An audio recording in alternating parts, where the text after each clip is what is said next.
Welcome, everybody, to Adapter Parish, episode 64, The Borrowers. Before we get small, let's talk about our next episode. We thought we would keep the theme of burglary going in our next episode, but this time we're looking at something much cooler. We are taking a look back at the 1968 romantic heist classic, The Thomas Crown Affair, with Steve McQueen and Faye Dunaway, and its 1999 remake, also conveniently titled The Thomas Crown Affair, starring Pierce Brosnan and Rene Russo. Strap in for what I can only assume will be a very sexy episode of Adapter Parish. That's in 2 weeks on Tuesday, April 21st. If you have any comments, questions, or corrections about today's episode that you'd like to hear on the show, remember to email adapterparishcast@gmail.com or tweet at us using the AdaptCast hashtag. If you enjoy the show, we'd love it if you would share that with the world by leaving a rating and review wherever you listen to podcasts. Show notes from this and all other episodes can be found at adapterparishcast.com. And with that, on with the show, Adapter Parish, episode 64, The Borrowers.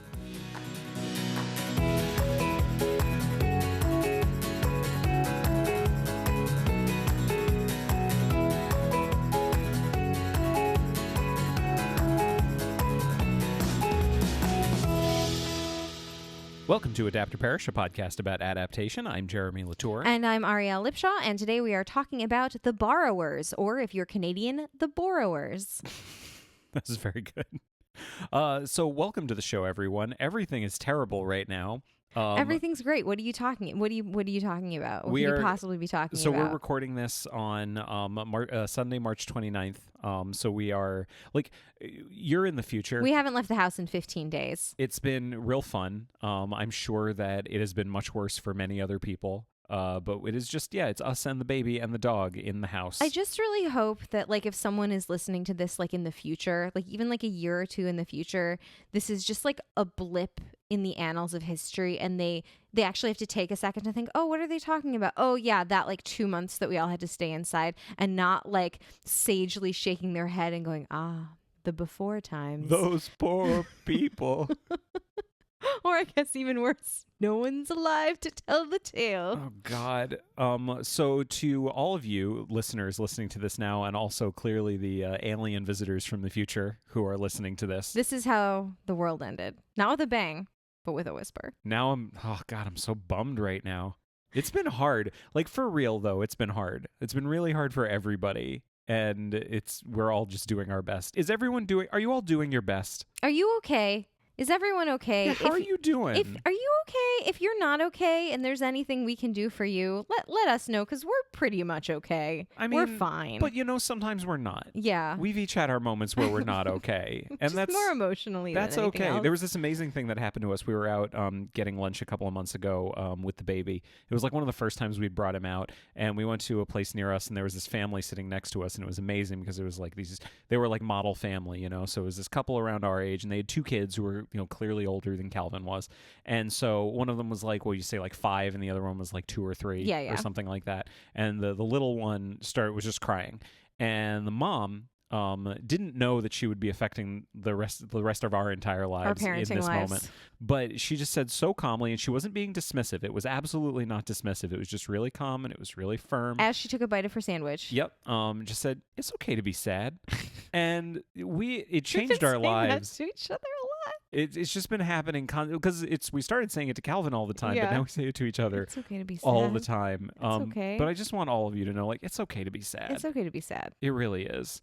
But we're here to talk about a fun thing. Yeah, definitely super fun to think about small little people living in your walls when you have not left the house in 15 days. That's definitely what everybody wants to hear. This was well timed. Who are also, now that I think about it, probably dying out as a species. Oof. And there's fewer and fewer of them as time goes on.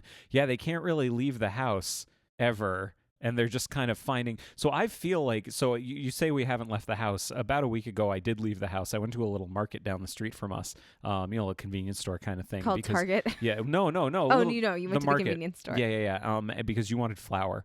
And of course, there's no flour to be gotten anywhere. No flour. We did plant some wheat in the backyard, so that should bear fruit, this summer sometime, we're hoping. I don't know how wheat works. And I go, and I managed to find two of the smallest little things of flour that anyone has ever purchased ever, and I bought them out of their flour. And I just remember thinking, like, I'm so glad. I feel like Pod. I feel like Pod Yeah. coming back to the family, having just scrounged around the house and like walking through the door, and you're sitting there like homily, and I'm just saying, What'd like, you look what I have found for you, the bounty that I am laying before you and our child. Yes. Two things I want to be clear about. One, we did not plant wheat in the backyard. That was a joke.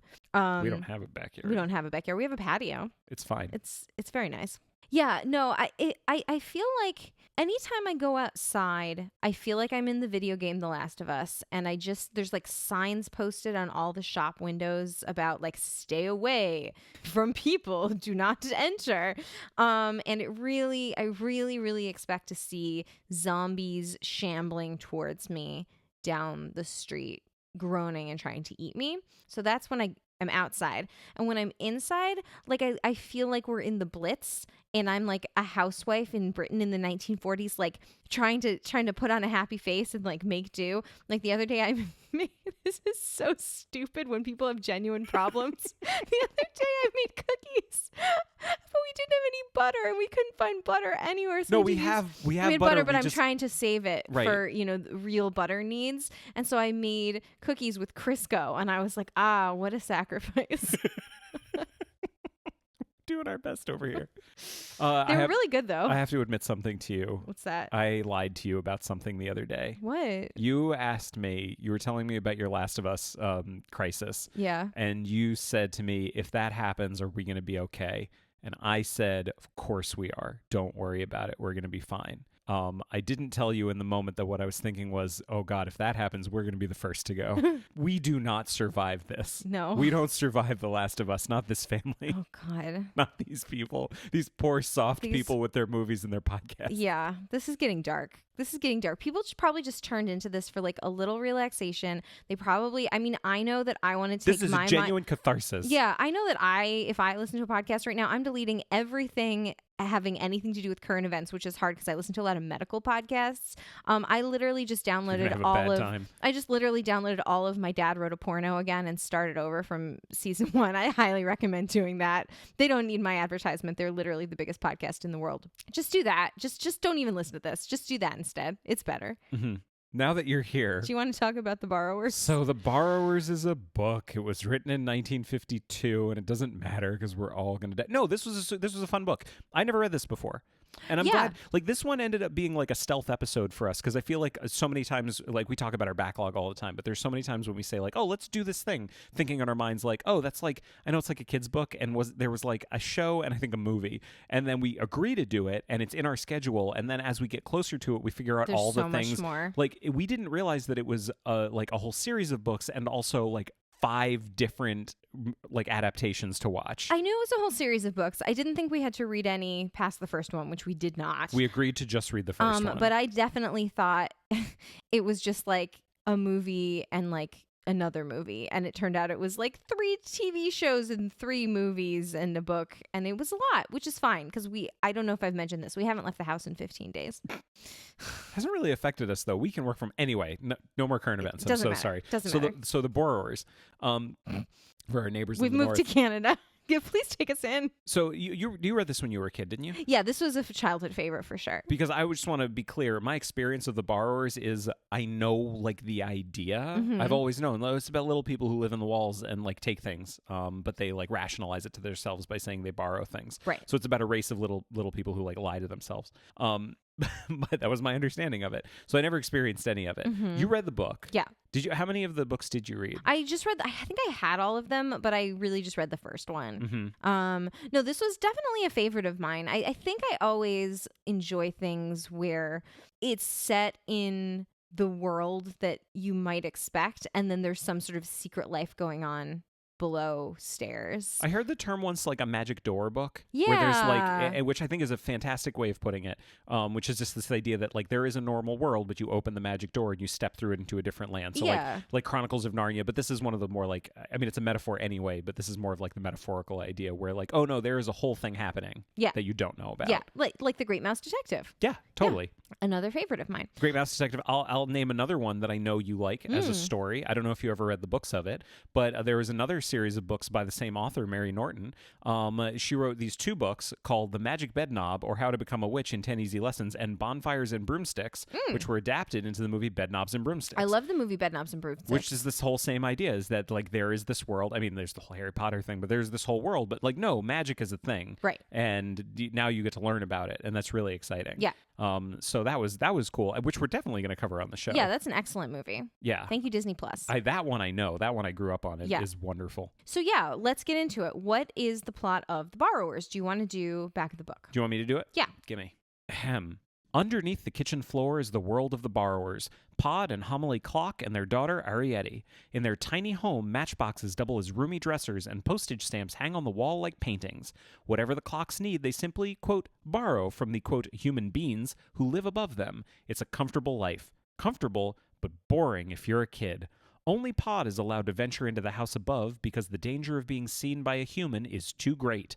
Borrowers who are seen by humans are never seen again, yet Arietti won't listen. There is a human boy up there, and Arietti is desperate for a friend. I'm going to go back and forth between Arietti and Arietti in this entire thing. Yeah, well, I remember actually one of the reasons I like this book is because if your name is Ariel, you don't have a lot of books to choose from where the characters have the same name as you, and Arietti is pretty close to Ariel, so that was another reason I always really liked this Kind of book. how like beans almost rhymes with peas. Yeah, almost. What?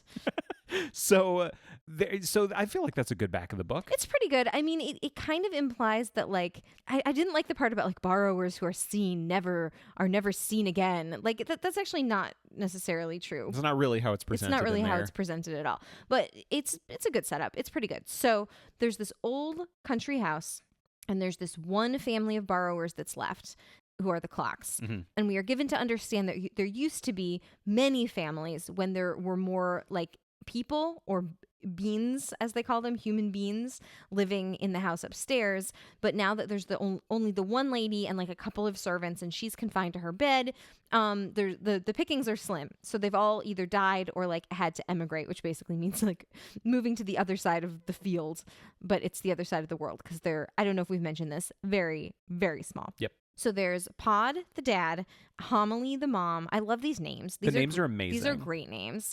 And Arietti, the little girl. She's about 14. And there's just such great descriptions of their house under the clock and how Pod makes all these things for them and how Homily keeps the house really nicely. And Pod makes their shoes for them out of like little scraps of leather. And just the way that things that we think of as very, very small are used to make this house of theirs and their large size. Like basically Arietti uses a golf pencil to write in her diary, and it's like almost as big as she is, like that type of thing. And the conflict comes in because they're living this life, and one day Pod is seen because there's a new inhabitant of the house that he's not expecting, and it's a little boy. And this throws their whole existence into chaos because you never know what a boy is going to do, and a boy is going to be curious, and if he sees something strange, he's going to try to find out what's going on, and their whole life is going to be ruined essentially. So that's kind of how the book begins. The other major thing that happens at the very beginning of the book and how we kind of get set up is that Pod and Homily agree that Arietti can actually go out borrowing for the first time. And usually girls aren't allowed to do this, but they just have this one child. And they realize their way of life is kind of in danger. If something were to happen to them, the parents, she wouldn't be able to survive unless she knew how to borrow. So she's allowed outside their little house inside the walls for the first time. So those are the two things that kind of are the catalysts to the rest of the story. So I'd love to start here with a list I like to call things I liked about this book. Sure. I will say I didn't love the book. I really enjoyed it. And there were parts of it that I really, really enjoyed, but I don't think the whole thing hit me the way other books that we've read have. Mm-hmm. Like, okay, maybe it's unfair for me to say as a grown adult who's reading this like children's book, Right. But like I also love kids' books. Yeah. And there are some we've read that I've read for the first time that have like hit me and like emotionally. Mm-hmm. But this one didn't really do that. Yeah. But there are some things I really like about it. I mean, you talk about like building the world. Yes. The world of this is incredible. Yeah. It's really well thought out. So as an example of how well thought out the world is, the names Yeah. of the other characters, the other borrowers that we don't meet are amazing. because they're the clocks, because they live Under the clock. under the clock.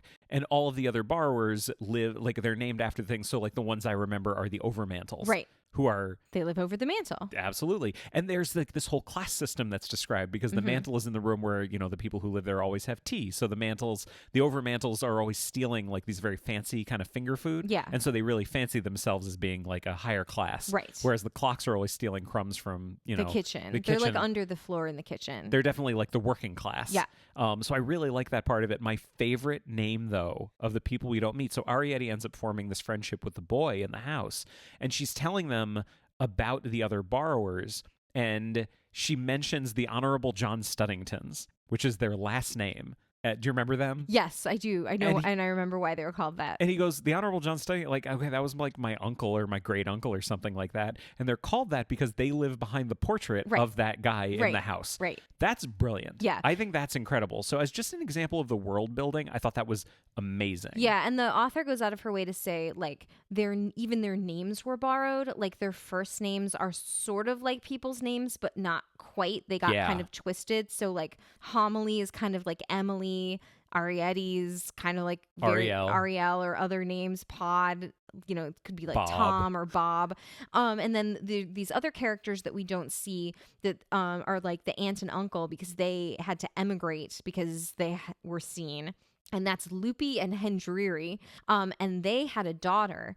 The mistake they made with their daughter was that they never told her that there was anything above stairs. Like they just brought her up to believe that like under the stairs was all that there ever was. And so she didn't know to be careful when she like stumbled out and escaped one day, and she didn't know they had gotten a cat because Hendriri had been seen. So they got in this cat, and no one ever saw her again after that day. And her name was Eggletina. Poor Eggletina. Poor Eggletina. And so then they had to move away. Yeah. The other thing I really appreciated about the book is the fact that the borrowers, I feel like Mary Norton didn't just rely on the concept, on the conceit of the story, to carry her through it. The borrowers, the clocks are like real characters. Yeah. They have a genuine family dynamic that I really appreciated. Yeah. Like, how would you describe Pod as a character? He's like salt of the earth. He's kind of like Dan Connor, you know, like he loves his family a lot. He works really hard for them. His wife is a little more high strung than he is, I would say. Yeah, a little. And he just kind of like works really hard, takes things as they come, and is really just like practical. And he's like a good dad. He really loves his daughter a lot. But he's definitely the dad in with a capital D. Yeah, he's like, a dad. He's the goddamn paterfamilias. That's right. He is the patriarch of this family. Yes. And as you say, Homily is like slightly high strung. Slightly. She, you know, incredibly. As I think we've all found out the last couple of days, it takes a lot out of you when you live under the stairs and aren't allowed to come out ever.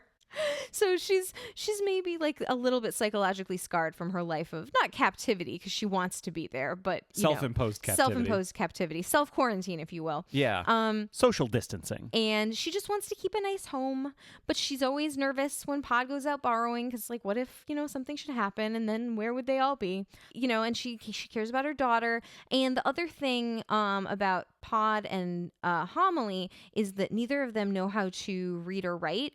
But Pod has brought like little books home, like basically like doll's house size books for Arrietty. It's the Tom Thumb library. It's the Tom Thumb library. And so she like basically taught herself to read and write from those. So Arrietty did. So Homily is like the author talks about like she's kind of in awe of Arrietty's like learning and intelligence because she's sort of gone past where Homily has ever been able to go. Mm-hmm.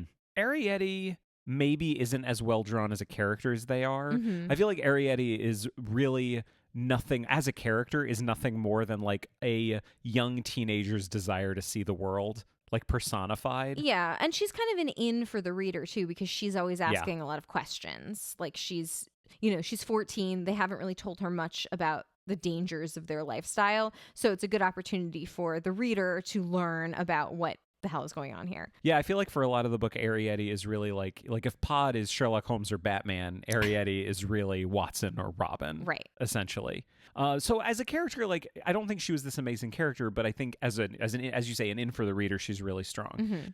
We do have other humans that are in the house, but I want to stop here for a second and I want to go back because there are two characters who begin this book that we have not even mentioned. Oh, that's right. That's right. Because there is a framing device for this entire book. This is a story within a story. So the story is being told by Kate, Yes. quote unquote Kate, because at the very beginning of the book, the narrator says, there was this lady, Mrs. May, who lived in my house sometimes, who was talking to me. No, not me, like a better kid, a more interesting really kid. a lovely girl. Let's call her Kate. Yes. So the narrator becomes Kate for the beginning and the end of the book, and the whole thing is Mrs. May, her brother, when he was a kid, he's the boy that moved into the house. Right. So this whole story is being told like third hand, and I just want to throw this out there. Something that I didn't expect getting into any of this is that I didn't understand they were Schrodinger's borrowers. Yeah. I didn't understand that there was this real ambiguity about whether they even existed or not. Yes, because the unreliable narrator is the younger brother telling this whole story to his sister, who's now an old lady telling it to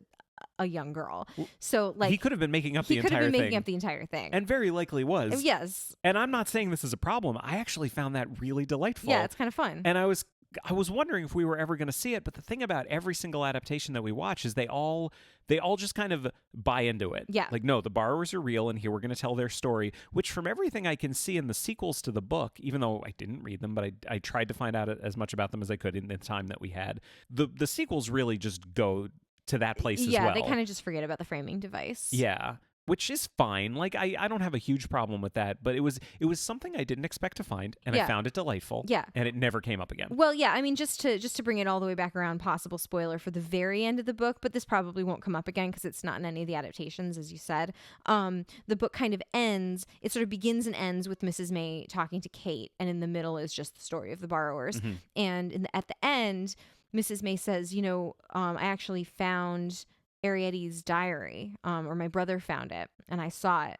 And Kate was like, "Oh my gosh, that's so amazing that you found that." And Mrs. May kind of laughs, and she says, "Well, why are you laughing?" And she says, "Well, Arrietty crossed her T's in this very distinctive way." She draws her E's like a crescent moon with a line going through them, and which Kate, I love. Yeah, and Kate says, "Well, why is that so special?" And Mrs. May says, "Well, my brother did the same." So like Arrietty's diary is in her little brother's handwriting, which is it's just a cute end to the story. It leaves it with some ambiguity. It just makes it, I think, a little more sophisticated than like your average children's book. That was the thing I loved. That was another thing I loved about it. Yeah. And I think that's actually better than I would have put it. Yeah, there's a level of sophistication there. Yeah. So those are the things I liked about it. Yeah. And then there are other, like, there's a whole bunch of other things kind of throughout the book. But yeah, so please. Arrietty on her first venture outside kind of forgets that she is supposed to stay close to her father. She runs outside. She's running around. She's so happy to be outdoors. She's never been outdoors before in her whole life. And she encounters this boy. And they have a conversation where he's never seen a borrower before, so he doesn't really understand he saw her father like the night before.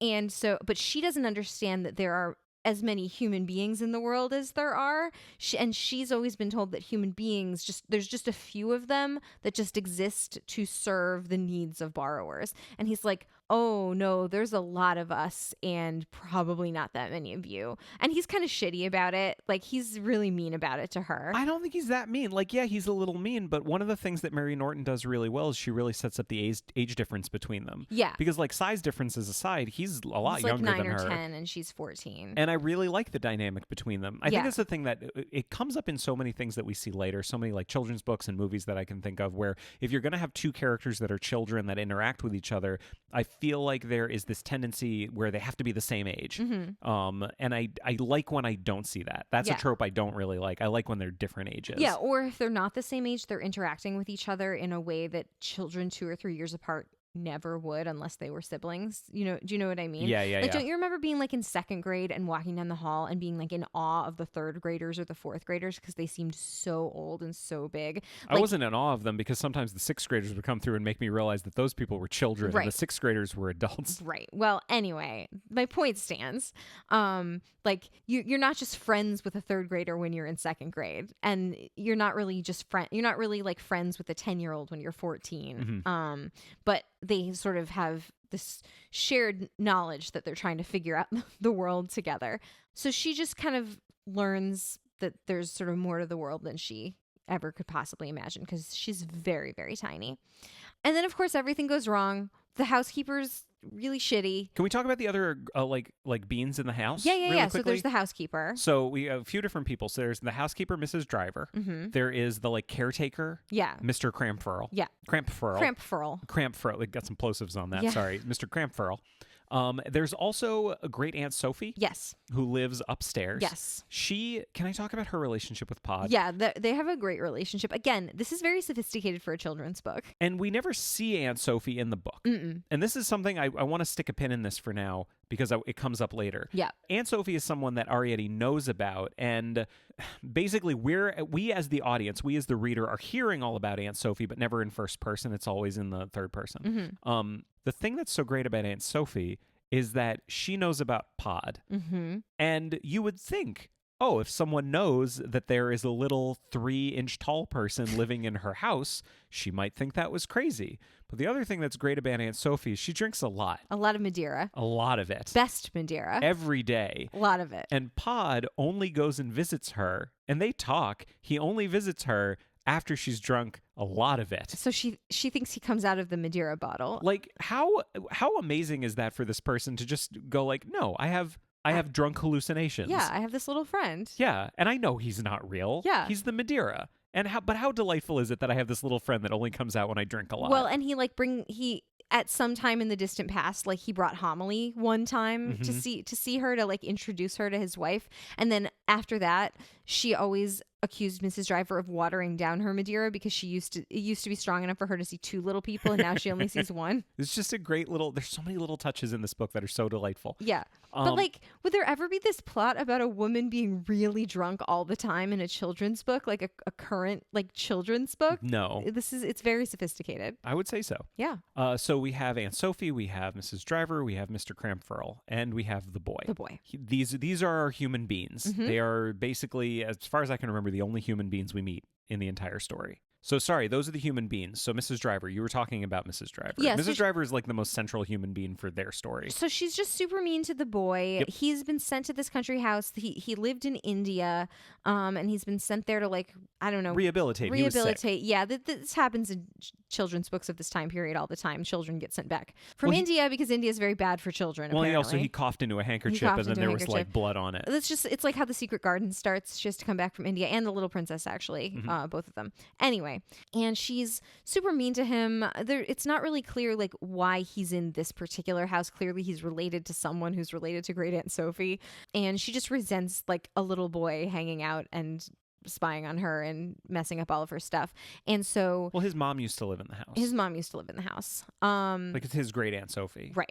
So she suspects him of like having a ferret because she hears him. Crampfurl observes him like, oh, he goes to try to find Aunt Loopy and Uncle Hendry and take them a note. And Crampfurl like observes him like shouting down holes in the ground and thinks he's got a ferret out there. So she's like, oh my God, he's keeping a ferret in this house. So anyway, like just as Pod predicted, no good can come of talking to a human being. Everything goes wrong. He pulls up the floorboards at one point and like starts bringing them furniture from the doll's house, which is really, really funny, and like stuff that they couldn't get on their own. And Homilly's like, I hate this, but also it's amazing. It's very sweet. But then Pod's reaction to the whole thing is amazing. Yeah. Because Pod's whole thing is just like, this is very nice of you. Can you please put our ceiling back? And Pod's just as excited as Homily is about all this stuff. Yeah. I love it. Sorry. It's great. No, it's great. But then, of course, Miss terrible Mrs. Driver catches him in the act, and she thinks there's mice, and they're going to bring the dogs and the poison, and they have to, at the last minute, they have to escape. And that nobody really knows what happens to them. And that's kind of the end. Mrs. May has no further information for Kate about what happened. Well, it's really clear. Like, Mrs. May is so clear about it to Kate because, Kate says, well, did the borrowers get out? And Mrs. May said, well, yeah, they did. And she says, oh, so you know, so your brother saw. She says, well, no, he didn't. But he broke the grate that was holding them in that they could get through. Yeah. And they must have gotten out because he did that. Because they never found them. Yeah, they never found them. And she says, oh, so he saw them. She says, no, that was the last time. The story's over because that's the last time he ever saw them. Right. Like, this part of the story is over. And she says, so the whole story is over? And she has this really nice thing about, well, no, all stories just keep going, but this is the only part of the story that we tell. Right. Because this is the only part that someone saw. Right. And I really like that part of it. So we know that they might have gotten out, but the way she describes like how they must have gotten out is amazing because they bring in a dog and they bring in a cat and they bring in all of these people, and she just goes through really quickly. The book, like, the book edits visuals really well. I feel like the book is constantly putting images inside your head and going back and forth between them really rapidly. I feel like the book has a lot of rhythm. Even though the actual story doesn't take place in that many locations, as a reader, you're being transported back and forth really, really quickly because you're constantly hearing about things from the past and other families that live there and other actions that have happened more than what's happening in the quote-unquote present moment of the book. Would you agree with that? Yes, I agree. So she tells this really fantastic story about how everything went wrong that they were trying to do to find the borrowers. Yeah. And it was more satisfying than I expected because the book just kind of ends. And I was thinking like, oh man, there's still like 2 chapters left, but we're done with the borrower's story. We're not seeing them anymore. This can't be satisfying. But that like final bookend, the whole thing is actually a really satisfying ending. And part of me is a little bummed that she went on and wrote 4 more books. Yeah. Because it's a really great... I actually think I'd like it more if it was just the one book. Yeah. Well, just pretend it is. It's fine. I could do that. Yeah. It would be easier. So do you have anything else on the book, or do you want to move on to these adaptations? No, I think I want to move on, but I think it's important to talk about a couple of things that happened between 1952, when the first book is published, and 1973, when the first TV movie is made of this. Go for it. Because as we say, there were 4 other books that were published. Right. Actually, not even between. So there were 3 books that were published between. So there was The Borrowers Afield in 1955, The Borrowers Afloat in 1959, and The Borrowers Aloft in 1961. Then the 1973 TV movie happened, and then in 1982, Mary Norton wrote a 5th book called The Borrowers Avenged, which is like the Count of Monte Cristo version, I guess. Gotcha. That's not what happens in the book at all.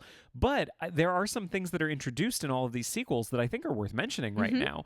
So The Borrowers Afield introduces a new human named Tom. So there's a new boy that the borrowers interact with. They're out in a field and they have escaped from the house and they're finding a new home. And they also meet a new borrower named Spiller. So this is the embarrassing part, where we saw Spiller in every version of this that we watched. And did we go back and read the second book where he actually appears? No, we did not. We did not. And here I'm gonna explain why I think that's okay. Because I don't think it's actually important for us to know what Mary Norton thought about Spiller. Because yes, that could tell us which of these versions was the best adapted from the original. But Spiller ended up being a character that we had pretty strong opinions about in any of the versions that we watched. So, like, if I were to find out that one of the ones we didn't like was actually really book accurate, that doesn't help me at all. Because we still didn't like it. Because we still didn't like it. That doesn't make it good. Yeah. And we ended up not liking Spiller most of the time. So I feel like we can just talk about how he shows up in the later stories. This is all fine. But like, so this is a new boy, Tom, and Spiller end up saving them from something, which is important because like in one of the TV shows that come up, basically the original boy and Tom are merged into one character. Yeah. But he's a second boy in the second book. Yeah. In The Borrowers Afloat, we introduced some concept like Spiller using drains to get around everywhere, his mode of transportation. Also, boating in a tea kettle is something that's introduced in The Borrowers Afloat, which would make sense. In The Borrowers Aloft, this one is all about hot air balloons and living in an attic. And The Borrowers Avenged, among many other things, introduces a new character who's one of the overmantles named Pea Green. Oh. which is relevant. This comes up again. As we will find. But that one, as I said, wasn't written until like 10 years after the TV movie happened. It's also like 300 pages. It's like twice as long as the other ones. Weird. She had a lot to say in the 20 years between The Borrowers, She The just Loft, was and The storing Borrowers it Event. up. Just had a lot that was in her head. Good for her. But in 1973, there was a TV movie that was made of The Borrowers. It was directed by Walter C. Miller. It was written by J. Presson Allen. I would like to talk to you about J. Presson Allen for a moment. Okay. She seems super, super cool. From everything I could find, she was real badass, real funny, real off color, and was also a very successful screenwriter and script doctor for a long time. Mm-hmm. Would you like me to tell you some of the things that she was involved in? Yes. She wrote Marnie Okay. for Alfred Hitchcock. Oh, gotcha. Okay. She wrote The Prime of Miss Jean Brodie. Ah. She wrote Cabaret. She did the screenplay Wow. for Cabaret. That's amazing. Travels with My Aunt, which we were just hearing yeah, about recently. Maggie Smith was Oscar nominated for that. Yeah. And apparently miscast. She wrote the script for Funny Lady. Mm-hmm. She also wrote the script for Death Trap, Oh, the movie. That's crazy. Right? Yeah, this is all very interesting. And she wrote this, which isn't good. No, it's but not. I thought it was important She's to a talk work- about. She's a working writer. She seems super cool. Like, I want to find out more about her, but this happens to be one of the things she wrote. So this really, really adapts the first book. We don't really see anything about the second book. Yeah, I or don't think beyond. even Spiller is in this one. Spiller's not in this No. one. So I thought I would just say who's in this movie. We have Dennis Larson as the boy. Mm-hmm. He is a boy. Mm-hmm. We have Karen Pearson as Arietti. I don't want to say anything mean. She's a child actor and is Doing her best. she's doing her best. She's doing her goddamn best being in The Borrowers, because this was clearly shot in Ontario. She has a very thick Canadian accent. We have Tammy Grimes as Homily. Yes. What was the thing we found out about Tammy Grimes that's so interesting? She was married to Christopher Plummer for like 3 years, and she's Amanda Plummer's mom. And it's just one of those things that's so amazing, because you would never draw the connection unless you knew. No. But once you know, you can say, I see exactly what half of her like face and voice is in Amanda Plummer right now. She also like is a very acclaimed actress. She was won several Tony Awards. I believe she originated the role of Molly Brown in The Unsinkable Molly Brown. Like she's a well-known actress. Right. And to match that, as Pod, we have Eddie Albert of Green Acres. Oh, boy. And to be fair, many, many other things. It wasn't like that was the only thing he did. But he's definitely, this is past Green Acres. He's very old. And definitely Eddie Albert. Yes. I guess maybe he's a good one to start with. Yeah. Can I say my mean thing? He's really old. That wasn't my mean thing. He's very old. It wasn't my mean thing about him. Was it about his accent? It was my mean thing about the whole thing. Okay. And so many of the things we want to talk about play into this. More than any other version we watched, this really played like the community theater version of The Borrowers. Oh, yeah. Like, as you say, like, it's mean to say... No, sorry, regional theater version of The Borrowers. No, this is community theater. This isn't regional theater. It is regional because they got a real actor for it. Yeah. We got Eddie Albert That's from right. Green Acres. That's right. But they got, like, a local child to do the child's part. Exactly. She's not very good. She's No. like maybe an okay community theater actor. It's very weird, actually. It's actually kind of weird to see this caliber of acting on something that's on film because of how bad she is. Like, I feel like child actors, I'm not even going to say child actors have become more sophisticated, because there's plenty of great child actors from the 70s. I mean, think about like Jodie Foster, Yeah. right? But like, this is not sophisticated. This is not good. She does not do a good job. But I'm so sorry. You were talking about Eddie Albert. You mentioned the one thing that is like, well, you mentioned the two things. Yeah. He is very old Yes. for this part. He is just doing his own Eddie Albert voice. Yep. Very, very American. Yep. The script is clearly written in In dialect. in like West Country British dialect. Because that's how Pod speaks in the Yeah. book. His speech is a little rougher than the other characters. Like, it's not my wife. It's me wife. It's me wife. Yes. And if the guy's standing around going like, "That's right, me wife," like, that doesn't sound good. Yeah, And well, yet that's what we have for an At hour one point and a half. he says, "Me, yes, in me wild youth," but sort of just as I just said it in that accent. Yeah. It's very weird. Well, just like the three of them, it is okay. You get the three of them living under the stairs, right? Like they've never seen any other people. There's Pod with his accent that sounds like he's from a John Wayne movie. There is Amanda Plummer's mom, bless her, who is American, but doing an extremely passable British accent. Like, she is American doing a British accent, but it's not bad. Yeah. And then there is this little girl who, it's really unfortunate how Canadian she is, and she's in something called The Borrowers, because every time the term or phrase borrow or borrowers comes up, it's borrowers because she's Canadian. So these three people have completely divergent accents, never having known anyone but each other. I know it sounds like we're picking on a small detail, but it really takes you out of it, especially because this production was clearly done for $4 and is not very good. But part of me wants to not be unfair to them because it is Yes. 1973, and there are if just tackling the borrowers deserves a level of a level of respect. I would say it doesn't work. Yeah. That's what I want to say. It's not that they did a bad job. I don't know that they could have done a good job. Yeah. What matters is whether it works or not. Right. And it doesn't work. No. The special effects are truly, truly terrible. Very poor. Really bad. There's this one shot in it that's amazing. It's when the boy finds Arrietty outside for the first time. And it's hard to describe. Basically, the shot zooms out from a small portion to a wide shot where we see the boy, and Arrietty is in the frame getting smaller through it. And I don't want to I can't really over describe how it looks. What I can say though is that there clearly wasn't a really good line of communication between the people who were shooting it live and the people who had to do the special effects later. Because if there was a good line of communication, I'm sure the people doing the special effects would have told the people shooting it live, here's what we need. Here's what you can give us that will allow us to do our job. Get a tennis ball, put it on a string, dangle it from a stick, and make the actors both look at it so they appear to be looking at each other. That's all you have to do. That's literally all you have to do. Simple eye lines. This has nothing to do with money. It's simply communication. Yeah. I bet there was a communication breakdown over this. And there's a lot of just really bad kind of chroma key blue screen kind of stuff. It really doesn't work. At all, almost the entire time. But I know you wanted to talk about the writing a little bit too, which I mean, remember, it's a shame. The script has a pedigree. It sounds like the script has a pedigree. Unfortunately, the writing... This was not the prime of Miss J. Preston Allen. Apparently not. I kind of doubt... Here's the thing.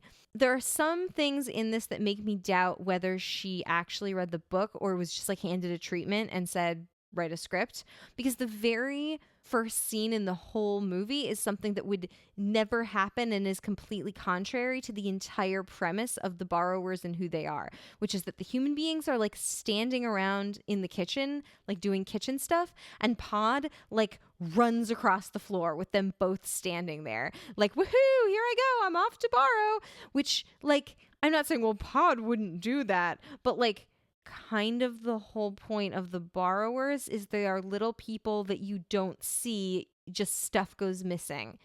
They don't come out when there are people around. They just don't. Pod in the book strikes me as someone who's very, very good at what he does. Yes. Despite the fact that he was seen by the boy. Right. And that was only because he was not expecting it. Right. The Pod in this version really feels like he has gotten away with this for so long just from kind of blind luck. Yeah. He doesn't seem like he's very, very good at his job. He doesn't feel like he's good at his job. That's what it is. And then there's just this scene between Arrietty and the boy that partly it's the special effects not being very good because they're clearly not looking at each other. Partly it's that both of these child actors are not good at all. And it's partly the script, because at one point I wrote down, this is an interminable conversation. It just goes on for so long. We saw versions of this that even if they weren't super faithful to the book, I think they were faithful to the spirit of the world that this book created, and were also fun and interesting. And I feel like this was neither. It was unfaithful and also really boring. Do you remember the opening song? It was just this whistly voiced child going we are the borrowers. Come and see. It literally just sounded like that the whole time. The one thing we'll never borrow is your love. It's very bad. It's very bad. It's very bad. Remember the scene? Oh, what is it like? We'll never borrow your love or you can never borrow our love because we'll give it for free or We'll give something it for like. free. Yeah. Oh my god. It's Remember the scene where they like actually pry up the floorboards and there's just these big faces looking down, and we both turn in a to in a direction that is not where the It's borrowers not are. the borrowers are. And we both turned to each other and we started going, "Show me what you got. I want to see what you got." I don't think that's our Good audience. job. It's a Rick and Morty reference. I don't watch Rick and Morty anymore because the fan base is toxic, but it is not a terrible show. Even if you're part of the fan base, you can agree the fan base is really toxic at this point. Yeah. Yeah, the special effects, you talk about like the conversation being interminable. Yeah. The special effects are interminable. The scenes go on so long. long. You mentioned that this whole TV movie cost like $4 to make. Yeah. They wanted to see every goddamn cent of those $4. Oh, yeah, 'cause there's these, like, every big single props. cent, every Yeah. cent of those 4 loonies up on screen. Like there's some big props that they're clearly really proud of that they had somebody make Oh, out yeah. of paper mache. Just the scenes of Pod going across the floor take Yeah. forever. They want to see everything up. Can we stop talking about this one? Yeah, let's move on. But in order to do that, we have to talk about the one shining light in this entire movie. Okay. Because there's one thing that is good. Okay. And that is Judith Anderson as Great Aunt Sophie. Oh, yes. I forgot that Great Aunt Sophie was in this one. Yes, she's amazing. Now, I mentioned before, I mentioned Great Aunt Sophie. We never really see her in the book. We only hear about her. And I wanted to stick a pin in that. I want to bring it up now. I feel really strongly about this, that if you're going to have in a book a character who is never actually seen, you cannot say Arietti or the boy. Like, you can't say that they saw her. She's never actually in it. But she is talked about. Mm-hmm. And as a reader, it doesn't really matter whether it's happening in the present day or whether it's happening in the past. You see that character in your mind. Mm-hmm. The author is putting that character in your mind. So if you're adapting it, I actually feel like it's kind of crazy to not show that character and just say, oh, she's always up in her room and that's fine, and just have another character tell you about her. Like, show her. Yeah. She's there. You are now an audience for another type of media. You need to see this character. Right. I feel very strongly about that. Yes. And in this one, they do one thing that's really, really good, which is they show her, and she is a fucking goddamn delight. Yeah, she's great. Very, very funny. I'm not going to say she's amazing. No. But she's she is the best thing in delightful. this movie for sure. But the scenes between her and Pod are actually really fun. And I feel like she's having more fun with this movie than anybody else in the cast. She's just like, they decided to make her Scottish for some reason. That's fine. It's fine. She's just really Scottish and drunk and kind of joyful and like kind of scares the boy, and he like doesn't really know how to talk to her. And then she's like, I'm sorry. Like, I wish we'd gotten along better. What does she say? He's like scared of horses, and she thinks that's really scandalous that he's like such a baby that he's scared of horses. Yeah, and then she just like never stops talking about horses. That I think is a failure of the script, because it's just like, why are we spending our time on this? But it leads to the line where she just says like, go to your, like, don't worry, go to your horseless room. It's totally fine and safe for you. Yeah. That was delightful. I enjoyed that a lot. She's the one good thing in this whole thing. Geez. Let's move on. Yeah, let's move on. So then in 1982, The Borrower's Avenged was published. And then in 1992, we got a TV series on the BBC that ran for 6 episodes.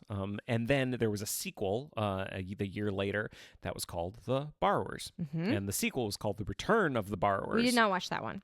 Just some logistical stuff. The first TV series adapted the first and second books. The second TV series adapted the third and fourth books. Gotcha. So Spiller's in this. We get Spiller. We get a whole bunch of things. There's like a whole thing where there's this new character called Mild Eye, who's like a traveling ne'er-do-well. Yeah. And like he captures the borrowers, and the boy and Spiller figure out a plan to rescue the borrowers, or rescue the clocks rather. And in the book, it's not the original boy, it's the new boy, and they've been combined into one boy. And there's a whole bunch of ways that they make it one story. But it's one story in this one. Yes. It was directed by John Henderson. Mm-hmm. It was written by Richard Carpenter, who not 10 years before had written another show called Robin of Sherwood. Oh, jeez. He created Robin of Sherwood, which we covered in great detail in our last episode. Oh, boy. One of the most interesting versions of Robin Hood that we watched. Some parts of it were amazing. Some parts of it don't hold up very well, but it is absolutely worth talking about and super, super important. If you didn't listen to our Robin Hood episode, it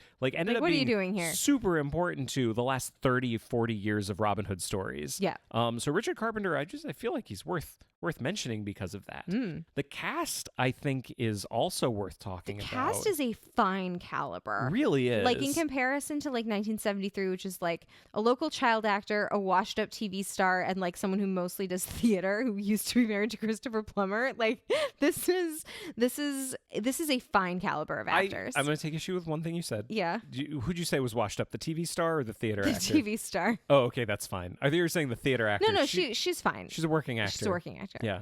So is the TV star. I mean, it's regional theater. Like, you take it where you can get Let's it. keep going. So in 1992, they had a better cast. Please go on. We have Ian Holm as Pod. Mm-hmm.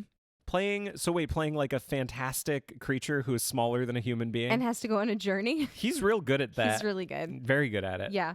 Penelope Wilton as Homily. She was in Downton Abbey. Also Shaun of the Dead. Yeah, she's Sean's mom. She's been in a ton of stuff. You would recognize her if you saw her.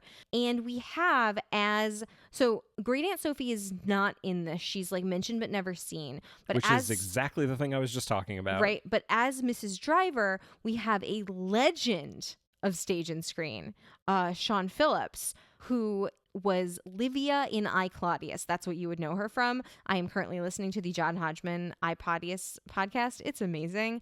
But Sean Phillips from I, Claudius is in this, which is great. She's giving it 100%, let me tell you. Yeah. What did you think of, because let's talk about ostensibly the main character of this whole thing, and that might actually bring up a bigger conversation. What did you think of Rebecca Callard as Arrietty?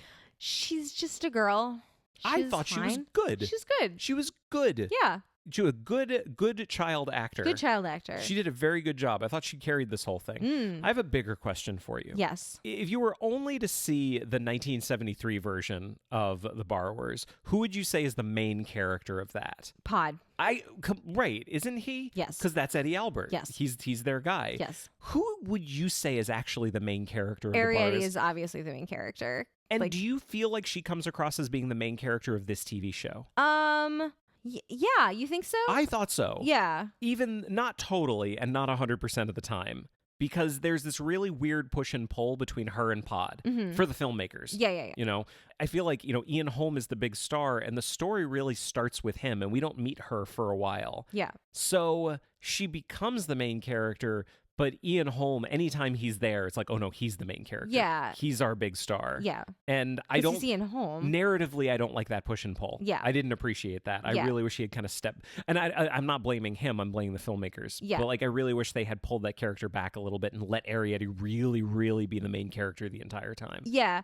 There were a couple of interesting production touches that I liked in this one. For a little while I was like, what is going on with their clothes? I'm really confused because they're kind of an unclear time period. They're kind of weird shapeless clothes. And then you pointed out to me, oh, they're dolls' clothes. And they've got these big buttons on the back. Well, that's the thing. Arrietty was facing the camera the entire time you were saying that. And then she turns around and she's got giant buttons on the back. And we were like, oh, they're dolls' clothes. That actually makes a lot of sense. So I liked that they had that attention to detail that those were the dolls' clothes. Because we saw some other versions that they did not care. They just had tiny clothes, as if they had been shrunk. We will come to that. I guess I would say that the first 3-ish episodes of this, they're half-hour episodes, would be the book that we read, The Borrowers, and then the second half is the second book. I thought the first book was done much better than the second book. By the time we got to the end of the second book, things were progressing so slowly. There was a scene of peril that we were so bored by, and we were just oh my god, this is just taking so long. The way that they set up the world and introduced the characters, I think was good, because that was kind of the first half. But once they got into the characters actually having to do something, it was ponderously slow.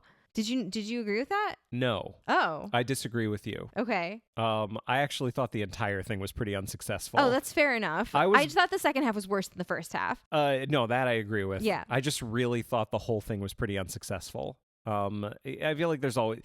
Every single time we talk about one of these things, there's always the chance where this is someone's favorite version of it, and we're really going to offend them. I'm very, very sorry about that. This means the only thing I can say is that this means nothing to me emotionally because I didn't grow up on it. Yeah. I'm only watching it now. And, after watching that one from 1973, I knew what I was looking for. I was looking for something that had energy, that had the energy that was in the book. And then I got this. It has no energy whatsoever. Yeah. It is so much slower. It feels so much slower than that first one did because we had to watch so much of it. So much It of it. takes so long for anything to happen ever. And it's that same kind of thing where like they didn't spend that much money on it because they didn't have a lot of money to spend on it. I thought the special effects were better. Yeah. Definitely better. Definitely better. Although remember the part where Homily like rolls down a hill and like gets knocked out and hits her head on a stone and then almost gets run over by like a horse and cart. You thought those special effects were pretty terrible. Well, that was my problem. Wasn't the special effects? My problem was the editing. Yeah, the acting. It was really, really poorly put together because the place where she like hits her head and then they cut to like a wide shot of her on the road that's like a green screen shot with the thing about to like roll her over. It's completely different. Completely different place. Yeah. It doesn't make any sense. Just the staging of it was really, really poor. Like from beginning to end. Yeah. Well, it did this whole thing from a technical standpoint, I really feel like is a pretty big failure. I think the thing that keeps it afloat is the personalities of the actors that they've cast. Mm-hmm. I actually thought the writing wasn't anything special either. Yeah. In fact, I think it lost a lot of the sense of humor that's in the book. Yeah. Well, let me give you an example of I wrote this down. Of how slow and ponderous this is in a scene that like should have a lot of energy. This is the scene where they discover that the aunt and uncle that they thought were dead, they're actually alive and living in a different house. Mm-hmm. So Spiller is showing them, hey, if you go in through here, like there's another borrower family living there. So they walked to another place, then they walked into it, then progressed through it by a ladder, then slowly greeted each person one by one. And that kind of leads me to the last problem I had with this version, which is that it had a similar problem with the ending that one of the BFGs that we watched had, which is that the child has sort of become an independent adult by the end of the story, but is actually practically no older. So they've found their long lost relatives. Homily and Pod are so happy. They have this new place that they're going to start setting up and making nice. And Arrietty says to them, well, this is very nice for you. But now that I've tasted the wind in my hair and the sun on my back and run through the grass and seen a boy and Let's talk more about the boy in a second. an earthworm and a tree, I just can't be confined. I can't be locked up here, and this is no place for me anymore. And the parents just kind of look at each other and go, she's right. All right, bye. And she just kind of walks outside with no food, no clothes, no shelter, no supplies. So I guess I wasn't sure whether the ending or the moral of the story was like, oh no, she's going off to live on her own now, or whether it just meant like, oh, she'll be free to go outside when she wants to, but she still will live with us, as our child. That was unclear to me. And it was kind of like Sophie going off to the BFG's world at the end of that one version of the BFG. And it was like, she can't do that. It's a major plot point of the story that he has nothing there that she can eat. Yep. Like, she's just going to be alone with him there for the rest of her life. That's not good. You did not think this through. And so I did not care for the ending of this one. I didn't care for it either. Yeah. I'll tell you something else that I didn't particularly care for. All right, I want to talk about the characters, and then I think I'm done with this one. I mentioned before that this actually does succeed a bit on the kind of personalities of the characters. Mm-hmm. However, I actually have a problem with kind of one of the major characters in this in terms of the casting, Ian Holm. Oh, no. I think he is really miscast in this. Mm-hmm. And that must be weird because he's also one of the best people in the show. Mm-hmm. Maybe he is the best. Well, I think Penelope Wilton's the best person in the show for me. What did you think? Yeah, I really liked her. She, I think, is perfectly cast. I think she is a great homily. I think she comes right off the page. It's not her fault that so many things related to her story don't work in this. Ian Holm, though, even though he's good and even though he's Ian Holm and I like him, he didn't feel at all like Pod from the book for me. And I think it's a class thing. Like, I don't think Ian Holm projects the kind of social class that Pod is. Yeah. Do you know what I mean? Yeah, he's not a working man. He really isn't Yeah. at all. Like, I actually think in some ways he's as miscast as Eddie Albert was. I just don't think I just don't think he's right for He's the just part. a better actor in general, so it doesn't come across as poorly. Yeah, like you don't notice. I can't say this for anyone, but like I didn't notice it wasn't good for a while. Yeah. And it just didn't sit well with me. And the further we got away from it, the more I realized this is just not the personality that I saw for this character. Mhm. And I don't think it works. Like he projects kind of he's always been a little more kind of refined. Mhm. So the idea that he doesn't know how to read, for Yes. example, to me, that doesn't play. Mhm. And he just doesn't sound like Pod does in the book for me. Yeah. Well, that makes sense. But there's another character that I think we should end on. Okay. Because I think Arrietty is good. I think Homily is really good. Let's talk about Spiller. Okay. And maybe more in a bigger sense. Yeah. Why do you think so many filmmakers have hit on Spiller as a character that desperately needs to be in The Borrowers? Because you can't have a young female protagonist unless she has a love interest. No, that can't be it. That can't be it. It can't be. It is. Is that all it is? Yes. It bums me out. Yes. It really bums me out because Spiller is not that interesting No. of a character. Very boring character. Very terrible. Not good. Who's he for? Like, is he the kind of guy? I feel like when people put Spiller into something, oftentimes you might say, well, why did you put him in there? What kind of character is he? And the filmmakers would say, oh, well, he's the guy that every girl wants and every guy wants to be. He's a teen heartthrob. Yeah, like he's cute. He's cute in this. He's like Huckleberry Finn. He's like independent and he lives outside. He He's doesn't have a mom. not interesting. No. Even a little. He rides a motorcycle. He's mysterious. Mhm. He doesn't talk about anything.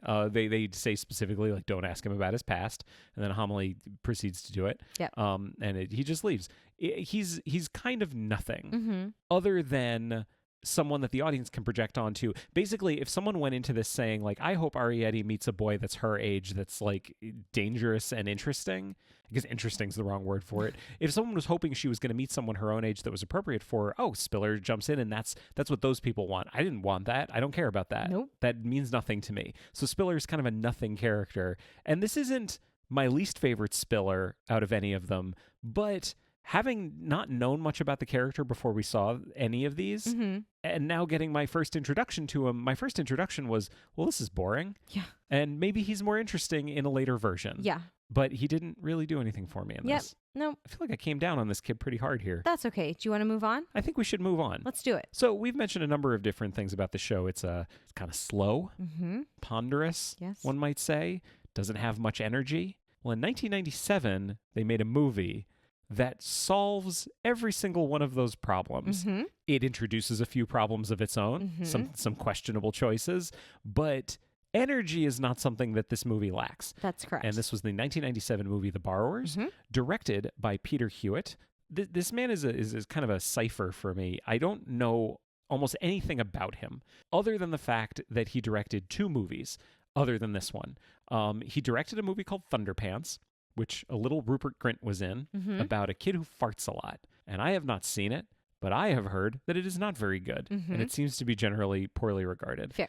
But he also directed another movie called Bill and Ted's Bogus Journey, Oh boy. which I think is legitimately one of the most underappreciated sequels of all time. Yes. I think it is better than Bill and Ted's Excellent Adventure in every way. I love it dearly. I think it's an incredible movie, and I think some of the best things from that duology, soon to be trilogy, Mm-hmm. are in that movie. Gotcha. And I think his direction, going into this one, I was really excited about it because the things I love about Bill and Ted's Bogus Journey is that it's really, really in your face. There's a ton of energy. It's really quickly, like really fast paced. I adore it. So I was really excited for this one. And then another thing about it too is written by a couple of guys, John Camps and a guy named Gavin Scott. Gavin Scott also co-wrote Small Soldiers, which, did you ever see Small Soldiers? No. Also about little I'm going to call them people. They're basically people. They're Little action guys. figures. Little guys. It is a goddamn delight. And that was another thing that made me excited about this one. I see.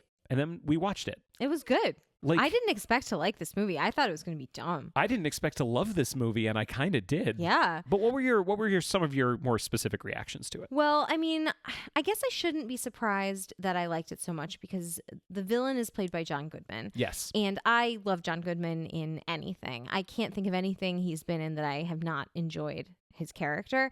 We just watched on YouTube, there's this whole series of like, so-and-so famous actor like deconstructs their whole career, and John Goodman did one, and everything he's ever done has been like great. Even the Flintstones, he was great. So I think it's fun that you brought up the Flintstones. I'm going to bring that up in a few minutes too. there it is. He's clearly having a great time. He's having a lot of fun. He's super evil. So that is really good. That particular character, who does not exist in the book, by the way, which we'll get into in a second. The other thing I really enjoyed about this movie, and I think you're going to talk about it too, was the sort of consistency and beauty of the design.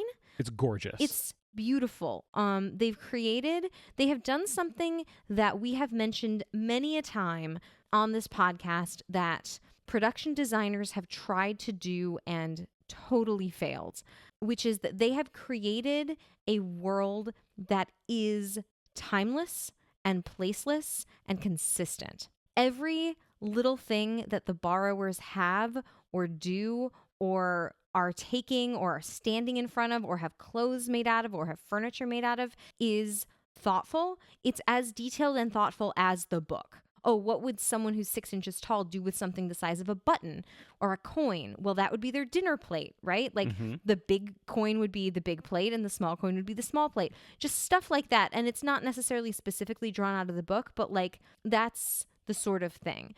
It's set in a more modern world than the book, but it could really be any time from like the 1940s to the 1990s. Like it is quite timeless in the way that it's designed. Like kind of like aggressively timeless. Yeah. Like the cars are old fashioned, but they have Cell phones. Cell phones. Yeah, exactly. Exactly. Like the cars are 1940s, but they have cell phones. And the clothes are very, very timeless. I just think whoever designed this movie really did it with a lot of love and love and respect for the book, despite the fact that the story is almost completely different. Well, that's the funny thing about it, because we were making like, a pros and cons thing here, like things that make it a good adaptation and things that don't make it a good adaptation. Not things that necessarily make it a bad adaptation, but things that don't make it a good one. The story is not the book, like even at all. There are like the characters are mostly the same. Yeah. But the plot is nothing like the book. Yeah. It's totally, totally separate. So in that way, I guess it's not really that good an adaptation. But if you're looking at the imagination that goes into it, the energy that goes into it, that kind of stuff, it's an amazing adaptation of the book. Here's an example. We have the same names of the characters and like a similar family unit. So we have Pod, played by Jim Broadbent. We have Homily. Famously not delightful. Yeah, famously undelightful Jim Broadbent. No, he's delightful. We have Homily, and we have their 2 kids, Arietti and P. Green. Who, as we mentioned before, is a character from the 4th book. Yes. But they used that character to create a son. Yes. So now they're living in the house of this family that is a mom and a dad and their son. Do you remember their last name? No. The Lenders. Oh, that's funny. I Right? didn't get that before this moment. It's the lenders and the borrowers. Yeah. I get it now. Uh-huh. Arietti is seen one day by this boy. They strike up a conversation. And it turns out that the house, they're losing the house because it was supposed to be willed to them by a great aunt, and she died, and there's some problem with the will, or it can't be found. And can we stick a pin in the legal stuff yeah, for a second? Some reason, yeah, we'll stick a pin in the legal stuff. We need to come back to it though, because that part of the movie did not work for me. But anyway, they have to leave, and so this boy is like, "Oh, I can help move you. You can come to our new house with us. I'll take you with us." This is all like minute 15. Yeah, this is actually all set up, which was kind of refreshing because in any of the previous adaptations, like this would have been the whole plot, and this is just set up for the plot. And can I say a quick thing about that? Yes. We're like, okay, so yes, the central conflict of the book is that they've been seen. And what are the implications of that? And Pod's really against it, and Homily's really against it, and they're both really scared about it. And the whole story comes from the fact that there's this really slow burn that they've been seen, and what are the implications? In this one, yeah, Arietti's seen, and the story goes in a completely different direction, and that's kind of done with. But the reaction that Pod and Homily have to it is exactly the same as the reaction they have in the book. Yeah. Like the characters are acting exactly like the characters did in the book, even though the story ends up going in a different direction. Yeah, so they're all packed up in the truck to leave the house, and he's got them in the back in like a shoebox or something, and there's this enormously scary, dramatic scene where the box shifts and the 2 kids fall out and they're on the ground, and it's so dangerous, and the parents are just screaming for them, but it's, if they jump down, like they're likely to be killed because it's this huge drop, and it's so scary and so dramatic. And then there's this cut to the outside of the truck on a human scale, and it's moved about 2 feet. It's not even out of the driveway yet. And I love that. It's so much fun. It's so much fun that the director had a sense of the scale of this world, that things that are huge and dramatic to these tiny little borrowers are like nothing to the people. And also that cut is really funny. So it kind of takes the edge off this scary scene that we've just experienced. Also, the little boy falls in dog poop, and that's why he's safe. Who's the little boy? Because you mentioned Jim Broadbent. Let's talk about some of the other people in this cast that we've met so far. So we have Celia Imrie as Homily. Just delightful. Yeah. Just- Well-known just British great. actress. She's great. Yep. Flora Newbigin, I think I'm pronouncing that correctly, as Arrietty. She hasn't really been in that much.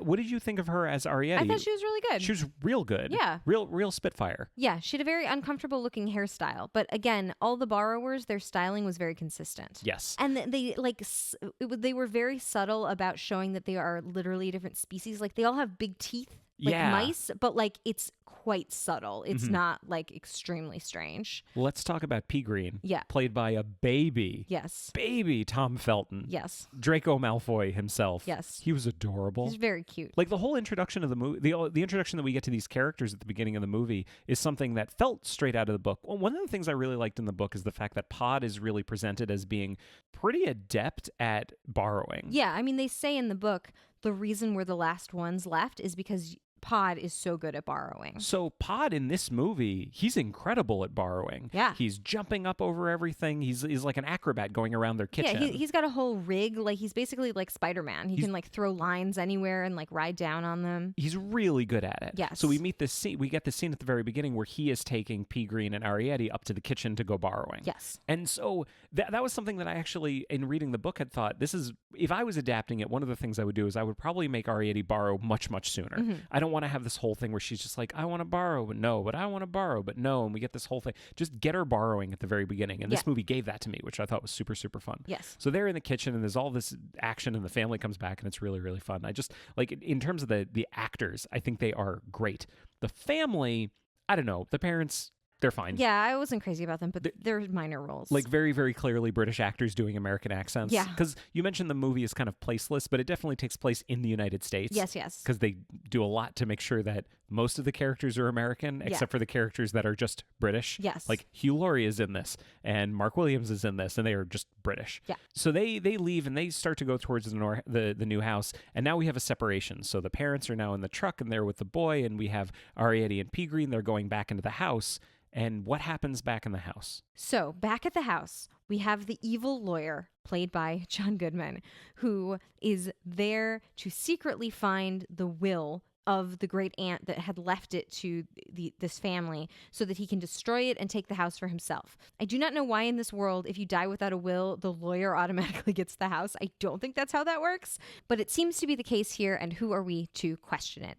So Arrietty and P. Green observe Ocious Potter doing this heinous act.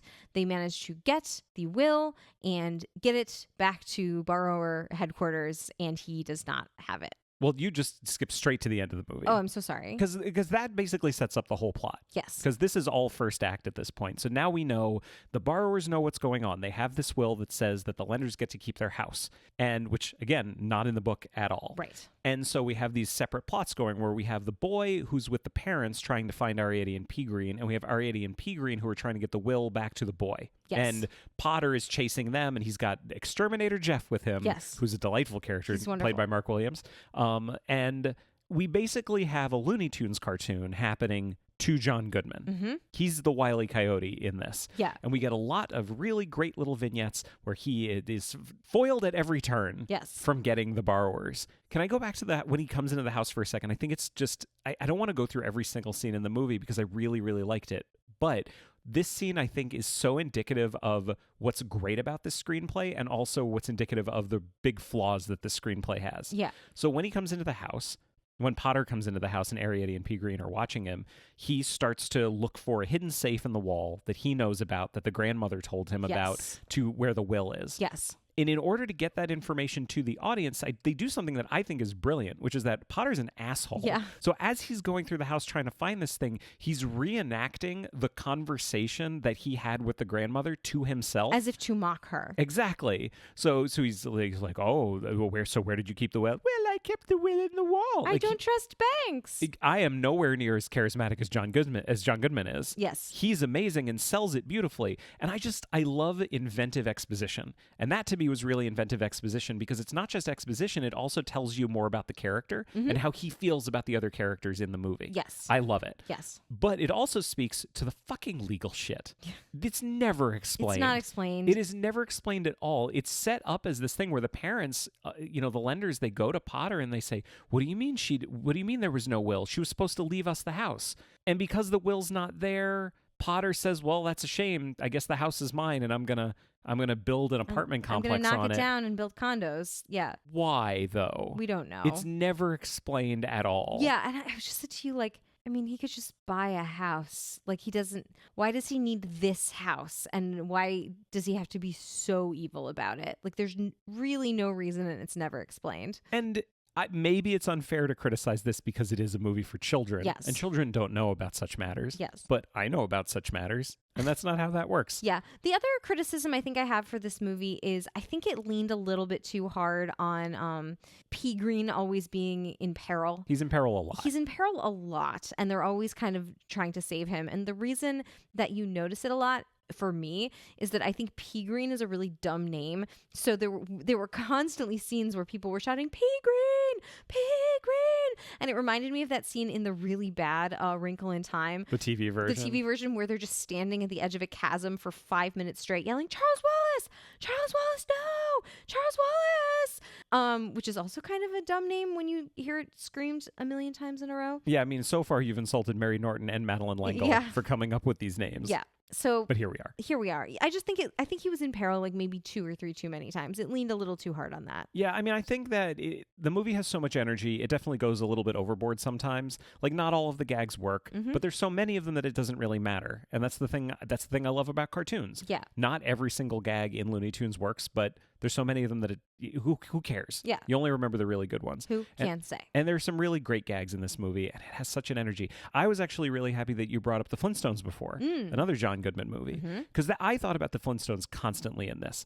And here's my hot take about the Flintstones. Okay. Not just The Flintstones, but I think The Flintstones and Hook. Okay. Steven Spielberg really wanted to direct cartoons, and he had really good success when he was producing cartoons like Tiny Toons and Animaniacs, which are and Pinky and the Brain, which are wonderful. But doing a live action cartoon like The Flintstones, I think it requires something that Spielberg doesn't have. Okay. And I think it requires a certain energy and pace that he never brought to it. So I hate The Flintstones. Yeah. That movie does not work for me. It didn't work for me at the time. It has never worked for me. And so many parts of Hook don't work for me either, where they're trying to do things physically that you would see in a cartoon, but it's so clear that it's live action actors working with real props that have real weight and real physics, and things just don't move the right way, and they're not fast enough, and the editing isn't fast enough, and they just lacks the energy that clearly he's going for.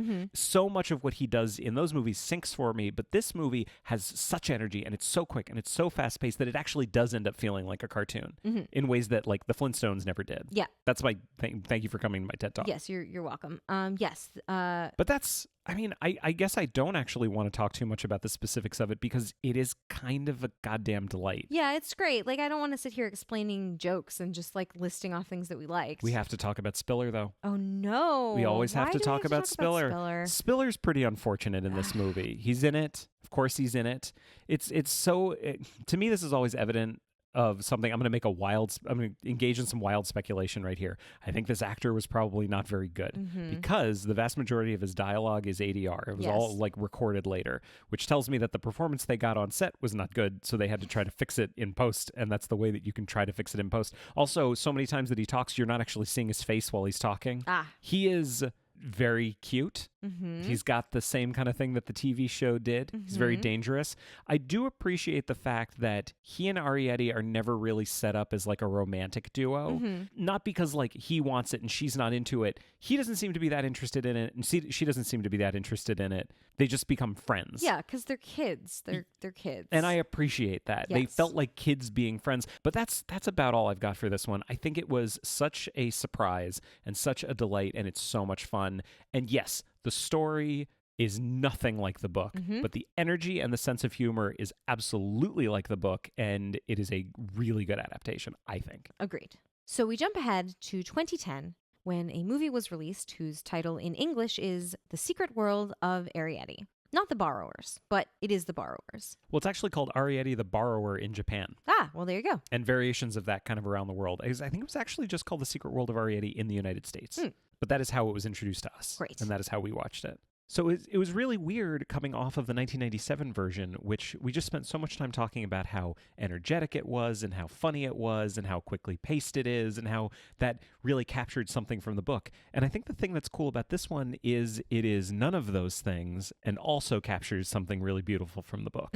This one was really good. Yeah, it was good. It was exciting too because this was our first, this is the first time we've ever covered Miyazaki for this show. Yeah, but he didn't direct it, right? He didn't. No, he produced it and he wrote it. Gotcha. But it was directed by a guy named Hiromasa Yonebayashi, and it was released by Studio Ghibli in 2010.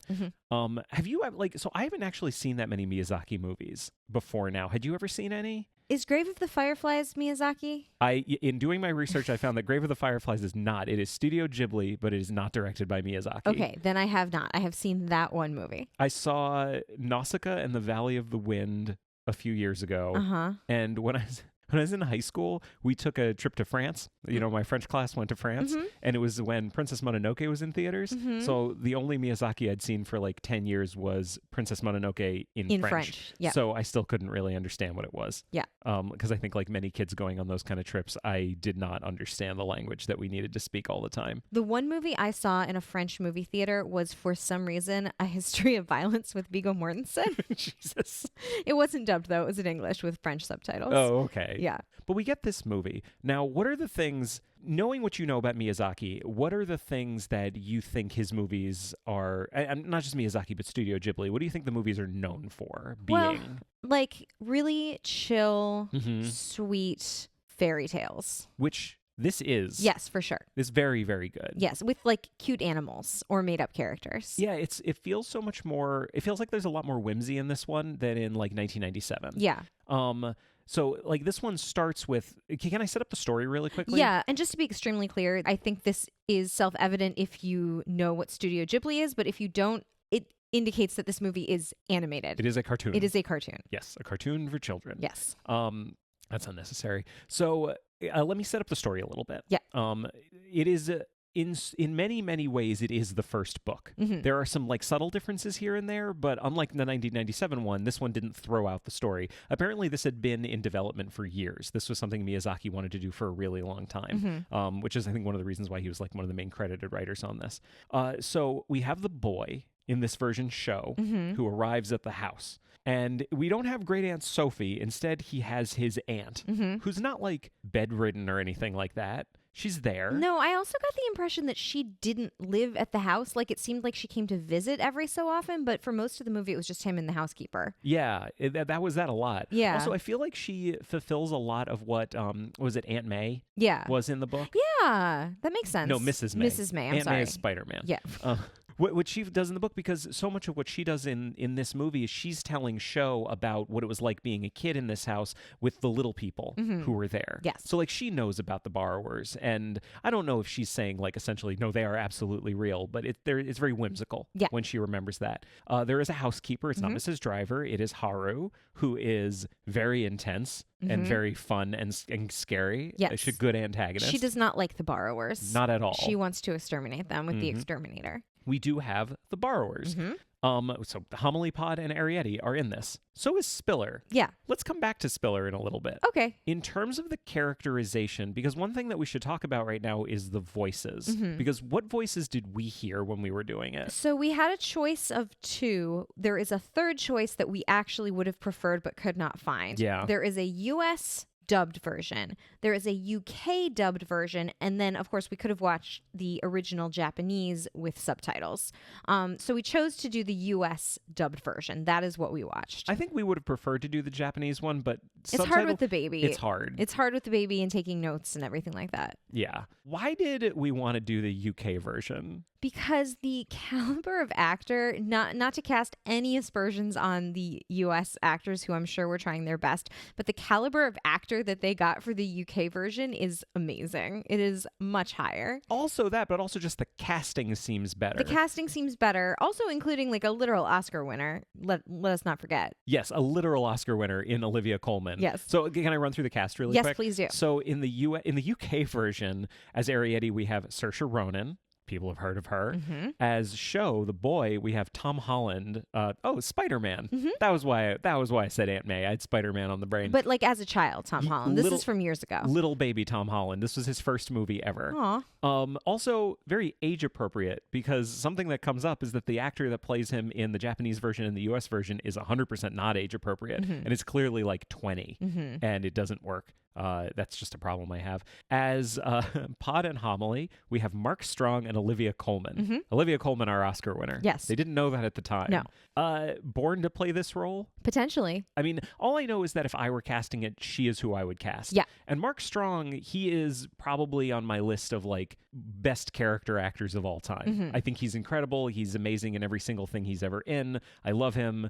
And even though he's like usually the bad guy, he has amazing range. Yeah. And I think he would be incredible as Pod, and I think he would make it his own. They're the important ones at this point. Well, I guess with Philida Law, Geraldine McEwen They're are great. in this. They're also very, very good. Yes. In the US version, Arrietty is Bridget Mendler, who Mhm. is a singer, I believe. Show, the boy now Sean, is David Henry, who I believe is also a singer. As Homily and Pod, we have Amy Poehler and Will Arnett. It's interesting casting. Stunt casting. They were married, I think, at the time to each other. Yes. And I like that. Yes. They are too, but this is the thing that bums me out. I love Amy Poehler and Will Arnett. Mhm. They are great. Mm-hmm. They wouldn't have been my first choices for this, just knowing that going in. Yeah. And also, as it turns out, they're fine. Yeah. I think Amy Poehler's fine. I mean, Homily's a funny part. I think Will Arnett struggles with the dramatic role of Pod a little Mhm. bit.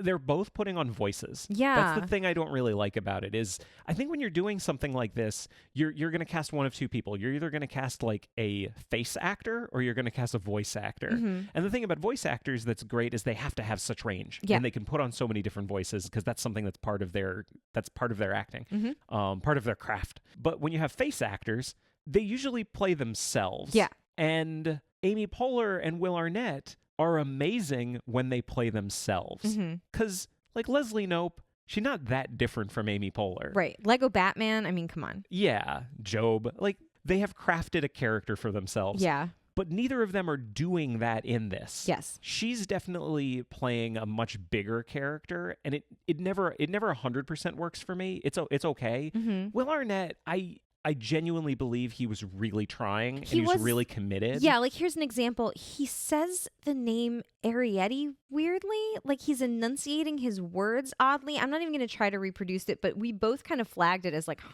why is he doing that? It's really strange. It makes him sound a little bit like Kevin Costner in Robin Hood, Prince of Thieves. In that it sounds wrong. Yeah, it just sounds wrong. I don't know what's going on with him. I think I know what it is. Yeah. I think he's putting Japanese stank on it. Like, That's not great. I think they're playing up the fact that it's a Japanese movie. Mhm. And I think that's wrong. I don't think you should do that if you're recording this. Yeah. Because if you're watching it dubbed, nothing about it is particularly Japanese. Yeah. And there's already a suspension of disbelief right here because you're hearing American actors. Yeah. So Like, just play it the way you would play it. Yeah, like you know how as Americans, like double D's and double T's often sound the same? Yeah. Like Arrietty, I would say, and Mhm. it sounds the same as like toddy, hot toddy. I got into trouble in Britain because a hot toddy, Toddy, and a hot totty, Totty, are not the same thing. But it sounds the same when I say it. And so he's being very, very careful to say Arrietty, but it just sounds weird with his normal accent. And I would love to hear the UK version at some point, but these things are not easy to get, Yeah. which is really annoying. So that's the actors as and Carol Burnett plays Hara. Yeah. Which is she's I have actually no problem with her. I think she's amazing in it. She's perfect That's in it great. and great. In terms of characterization, though, because this kind of transcends whoever's playing them, because so much of this is based on the animation and the staging and all that kind of thing. I'm going to run through them really quickly. I'd love to get your opinions about how like the characterization of these characters compares to particularly the book, but also ways we've seen them before. Is that okay? Yeah. How would you say this version of Arrietty compares with previous versions we've seen? I think it is closer to the book. I think so too. Yeah. Like in that she's a real in for the reader, Yeah. for the viewer in this case. There isn't a lot to her other than she wants to see the world. Right. And she is a kid, and that is who we have. Yes. But it works. Yeah, it's fine. Homily. She's very similar, I think, to the book as well. She's very like, she likes her life under the stairs, but she's always nervous when they go out to borrow, and she's very proud of her home, and she's kind of high strung. Like all of these things are very homily from the book. Oh yeah. What about Pod? Pod is a little bit weird in this, He's I a will say. completely different character. Yeah, they make him like much more of a strong, silent type. Yeah. Very serious, very good at his job, but like takes it really seriously. And he just sort of seems to have this like dark cloud of like depression dangling around him. He always seems like he's just about to go. He doesn't talk much. You know what I mean? I feel like the line that we never hear him say, and the line I feel like he's always acting is, "You have much to learn." Yes, young grasshopper. I think that's who the character has become at this point. Yeah. And the thing about it is that's not what he is in the book. Does it work in this? Yeah, I think so. I think it works beautifully. fine. I think and that's the thing. Like you mentioned before about like what these movies tend to be known as, what Ghibli movies and Miyazaki movies as. They're very methodical, and they're very quiet, and they're very careful. And that's a Pod this Pod is perfect for a story like that. Yeah. And I think the original Pod wouldn't have worked in this. I think he would have been like, Homily is already very kind of overt and very crazy. And if Pod were the same thing, it would feel silly. But because he is so restrained, he really fits in with the story. Yeah. And I think that works really well. Totally. I mentioned Hara. How do you think she compares to Mrs. Driver? I don't think she's like the villain in the same way that Mrs. Driver is. Like Mrs. Driver hates the boy, and she hates the borrowers, and she really wants to kill them in a way that is like more than just, I don't want them in my house, like more of a way like, oh, I want to watch them squirm and die. She's much more arch. Yeah, very arch. Haru likes the boy and wants him around and is really kind to him. But she is kind of freaked out by the borrowers and doesn't want them there, much like you would feel about like a mouse. Like you don't want to watch it suffer, but you also don't want it in your house. Yeah. She also has the standard kind of, I don't know what the trope is. You know how there's like 32 stories? Is it 32? 36, I think. Gotcha. 38, I don't know. Whatever the Michigan J. Frog one is. Yeah. The one where like someone has a magic creature and it does a song and dance to them, but then when they try to show it to anybody, it doesn't work and it makes them look crazy. Yeah. Whichever one of the 36 stories that one is. That's kind of Haru's journey through this, where she is like, they're little people and we got to get them out of here. And like she's kind of going crazy, but no one will believe her and there is no proof of anything. And so she goes a little nuts in this. Yes. And it's a little, she feels less dangerous than Mrs. Driver does. She's like just an old woman that's kind of going around the bend. Yeah. We mentioned, so the aunt, in the Japanese one, it's Sadako Maki. In the American one, it's Jessica. She's very sweet, as you said before, and present, which you can't say about Aunt Sophie. Well, she's the most sympathetic adult we've seen in any version, including the book.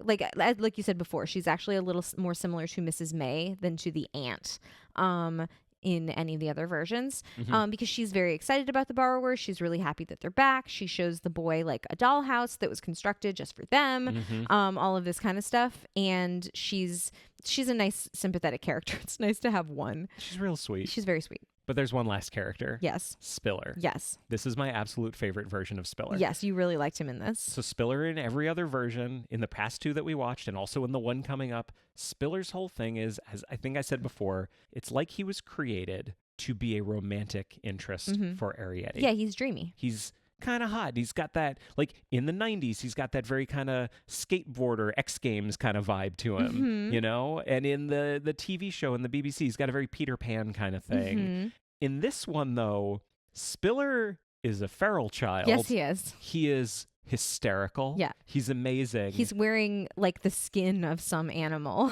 But not in a Peter Pan kind of No. way. more in a Clan of the Cave Bear Yeah, kind of yeah, way. yeah. Cave bear. He Jesus is Christ. he is great. Yeah. And I love this version of Spiller because it's really making that decision that Spiller is a character and Spiller serves a similar kind of purpose where he gets them out. I mentioned that in one of the earlier books, one of the sequel books, the introduction of like him like sailing in a tea kettle is introduced. That's something that's in the BBC TV show. It's something that's built into this one. It's where they go at the end. He like sails them away in a tea kettle. So we get that like really strong imagery. But Spiller's whole thing isn't like, I'm kind of dangerous and mysterious and you should all get in my tea kettle and I'll take care of you. This is more like, nah. Like he doesn't really talk Erg. or anything. Food. He's Yes. so funny, and it makes the relationship between Arrietty and Spiller so different than anything we've seen before because there's no like sibling tension, there's no romantic tension. No, he's more like a pet, if anything. Right? Yeah. And it makes him delightful. Yes. It changes him so completely that it makes him delightful. He's very cute too. I can't imagine this is what Mary Norton wrote. No. But he feels much more like a mythical creature, Yeah. like someone in a fairy tale, Yeah. and not just like a character in like a drama or Totally. something like that. I loved Spiller in this one. There's like two things I want to talk about. Really, it's one thing. Mm-hmm. So the first thing I want to talk about is how scale is depicted in this movie, Mm-hmm. and the second one is kind of how the action is depicted. Mm-hmm. Let's talk. Can we talk about scale first? Yeah. So there's like one sequence in particular to me that stands out for how scale is so beautifully depicted in this in a different way than the other ones. Is there anything for you that stands out? Yeah, I mean, this one is the only one we've seen that has bugs. Oh, it's great. So when they go outside, there's these giant bugs walking around, and it is just an example of the kind of thing that you can do so effortlessly in animation that would with minus a bajillion-dollar budget, and sometimes even then, you cannot do in live action, which is create a bug the size of a person without being like comedic. You know Yeah. what I mean? Like they do it in Honey, I Shrunk the Kids, but like that's funny. They don't necessarily have to look real. I mean, there's nothing funny about Auntie in Honey, I Shrunk the Kids. He's very, that is very a scary. tragic story for the ages. Very scary.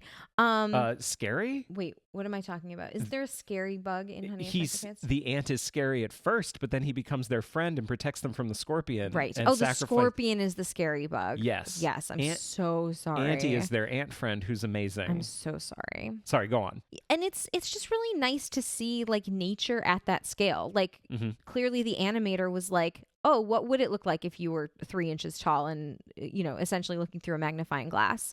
And it was really beautiful in a way that you can only really do in animation. Yeah. Do you remember how she interacts with the ants? Like, so the ants, basically there's a relationship, part of the relationship she has with the boy is that they're like passing a like cube of sugar back and forth. Oh, right. And he like leaves it for her and she's like, no, I'm not going to touch it because then he'll know that I'm real, even though she's been seen at this point, which we can get to in a second. Yeah. But like at one point there's all these ants that are crawling on it and there's a note underneath it and she like brushes away the ants and the ants are basically like the size of guinea pigs would be to us. And her interaction with them isn't anything like, oh, these are gross bugs. She's like, no, I'm going to push these ants aside. I have no problem touching them because this is normal for me. Yeah. It makes it does something really small that makes it feel so utterly normal for them to be 3 inches tall. Yeah. It doesn't feel, that's the thing I feel like in other versions. Sometimes it feels like they got shrunk. Yeah.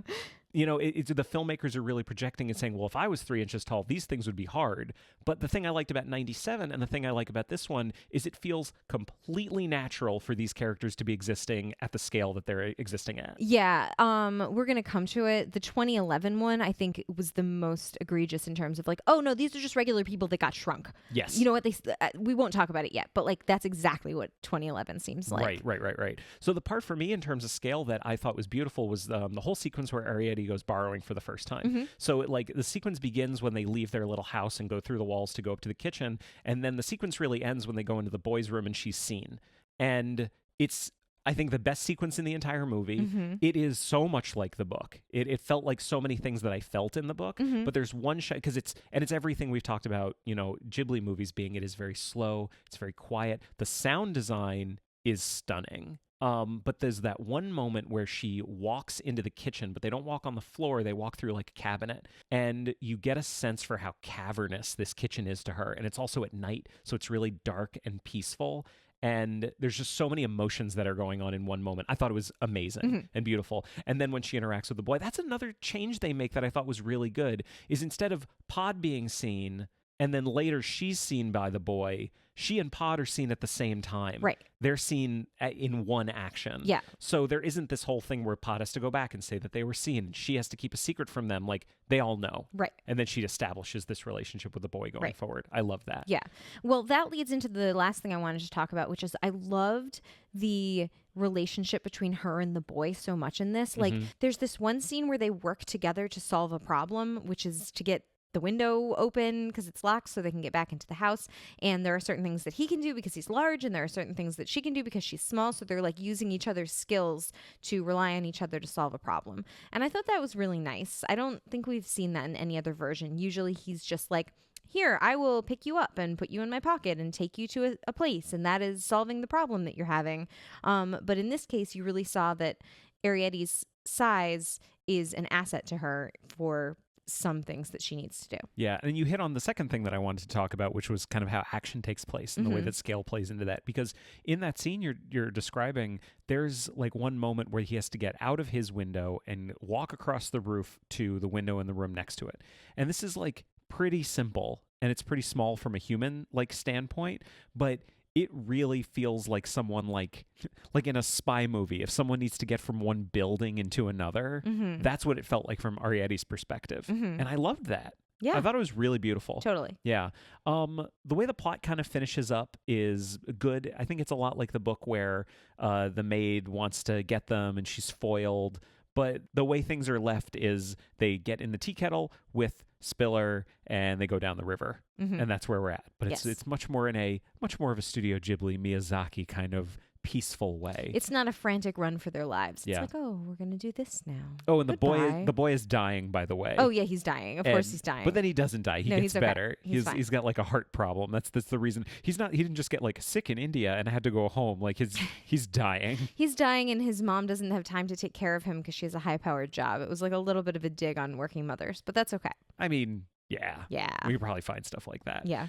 You know what will make us feel better instead of focusing on some slightly negative things about this incredibly good movie? Yeah. Let's talk about all of the negative things about this really pretty poor movie that we finished up with. It is a bummer. I feel like the last couple episodes, the very last one has been bad. Yeah. Of everything we've talked about. And it is a bummer to end on a note of like something we didn't like. But I guess that's where we are. Here we are. Here we are. So in 2011, there was a TV movie made for British television. It was directed by Tom Harper. It was written by Ven Vanstone, and it is called, let me check my notes, The Borrowers. The Borrowers. But you know what it should be called? What's that? The Borrowers at Christmas. Yeah, so they turn it into a Christmas movie. They did. What's the construct that we have throughout the movie? Oh, yeah. It's like counting down the days, and we were so far into the movie, and it was still only like December 19th, and we were like, God dang. Well, they hadn't skipped any days at Yeah. that point, and we're like, are we going to have to see all the... And then they skip straight to Christmas, Yeah. so it's fine. It's fine. But the whole thing takes place in December. How about we talk about it this way? Let me describe how it is similar to the first book, and maybe we could each mention a thing we liked about it. Okay. It is about a house that there's an older lady who lives in it, and there's a boy, and there are borrowers who live in the house, and they are Pod and Homily and Arrietty. They are forced out of the house at some point. There is some peril, and that's kind of where the similarity ends. Yes. Arrietty and the boy form a friendship. Yeah, that's there. That's the thing that That's happens. there. And I was going to say, like, in terms of, I'm going to name two things that I liked about this. Okay, I have one thing that I liked. So the first thing that I really liked was the relationship, as you say, between Arrietty and the boy. This is that thing we were talking about where, like, there's an age difference. Yes. He, more than any other version, this really felt like an older sister and a younger brother. Well, I can think of a reason for that, and What's it that? kind of was the thing that I liked the most about Yeah. this movie. I thought the actor who played the little boy, and to some extent, actually, the actress who played Arrietty, he for sure was the best child actor we've seen in any of these versions by far. And she was also pretty good with what she had to work with. Yeah, I think she probably received some questionable direction Yes. later on, but the beginning of the movie, I think she's good. Yeah. Then there's one other thing I liked, and I didn't even like it all the way. And so we have some antagonists in this. Now, the grandma is kind of an antagonist. She's a light antagonist.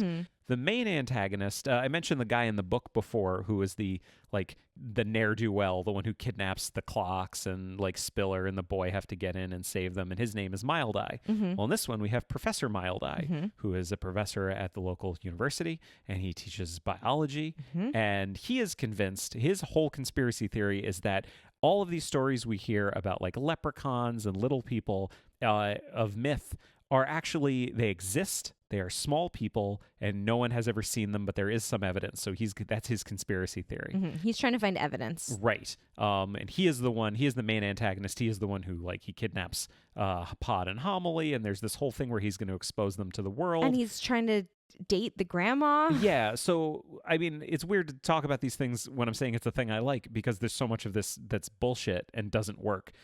He's also got this assistant who's a little crazy. He is played by Stephen Fry, and he is Professor Mild Eye, and his assistant Jenny is played by Anne Hirsch.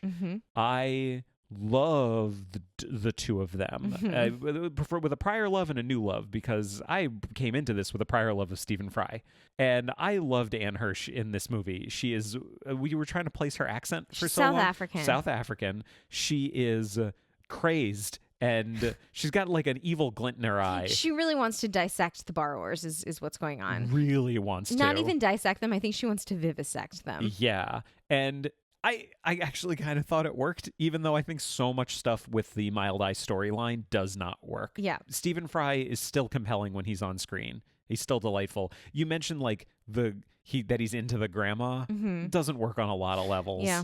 Yeah, it doesn't really work for me. It really doesn't. It didn't work for me. Now, do you want to get to the stuff that doesn't work? Yeah, do you want to just start at the beginning? Oh, I made a list. The first item on my list is so much. Yeah. Do you mind if I just go through these? Go ahead. Because I bet I'll hit on a lot of things you didn't like. The production design is really poor. Yeah, it's really poor. In what ways? You were kind of alluding to this before with like costuming. They're just wearing clothes. Yeah. Except when they're not. Except when they're not. Sometimes someone remembers that they're supposed to be small and suddenly there's like a big zipper on something. Yeah. But like, okay, we didn't say who's playing these characters. No, we didn't. Pod is Christopher Eccleston, and he's just wearing a shirt, just a white button-down shirt for most of it. Where did they get the buttons? They don't make buttons that small, even on doll clothes, because they would be too small for your fingers. It's not a thing. I like that song. They just look like people who were shrunken. Pod, Homily, both of whom are very young. Homily seemed cast very young in this to me. An actress named Sharon Horgan. Yeah. I guess conceivably old enough to be the mother of a teenager, but just like in her affect, she seemed really young. And Ariadne, the teenage daughter. Played by, how do you say this name? Aisling? Aisling? There's a way to say it that isn't like it's spelled, but I wouldn't dare to say. I think it's Ailing. Yeah. But I'm not sure. Ailing Loftus. Yeah. So the production design just kind of looked bad because they just looked like they were small. There was a lot of inconsistency in the size that they were. Sometimes it seemed like they were maybe like, a foot tall. Sometimes it seemed like they were maybe an inch tall. You're hitting on item 3 on my list. Yeah. The scale is off all the time. The scale is really, really off. When Ariadne like sort of comes out of the sewer and she's trying to find this professor, and she sees the university, like the big, facade of this big building, and she's looking kind of up at it, and the perspective is of someone who's maybe 3 or 4 feet tall, because clearly that was as low as they could get the camera to the ground.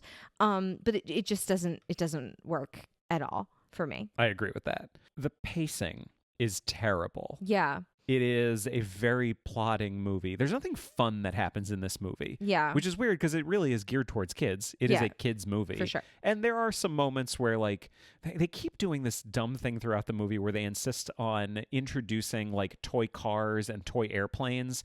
You know that eventually the borrowers are going to end up flying in them and riding in them. Yes. But every point at which they did that is completely contrived, and the problem they were trying to solve could have been solved in a much simpler way. So much simpler. Yeah. Really ridiculous. And also, I mean, we got so angry when they were in the little car. The little car. Like, do you remember in Stuart Little? I feel like E.B. White made such a point of describing how Stuart Little's like how the little car actually could be steered by him. In this, it's just like, no, it's a toy car. Yeah. And Pod is Just steering. driving like he's in the Fast and the Furious. Does not work. The steering wheel wouldn't turn. It's a Matchbox car.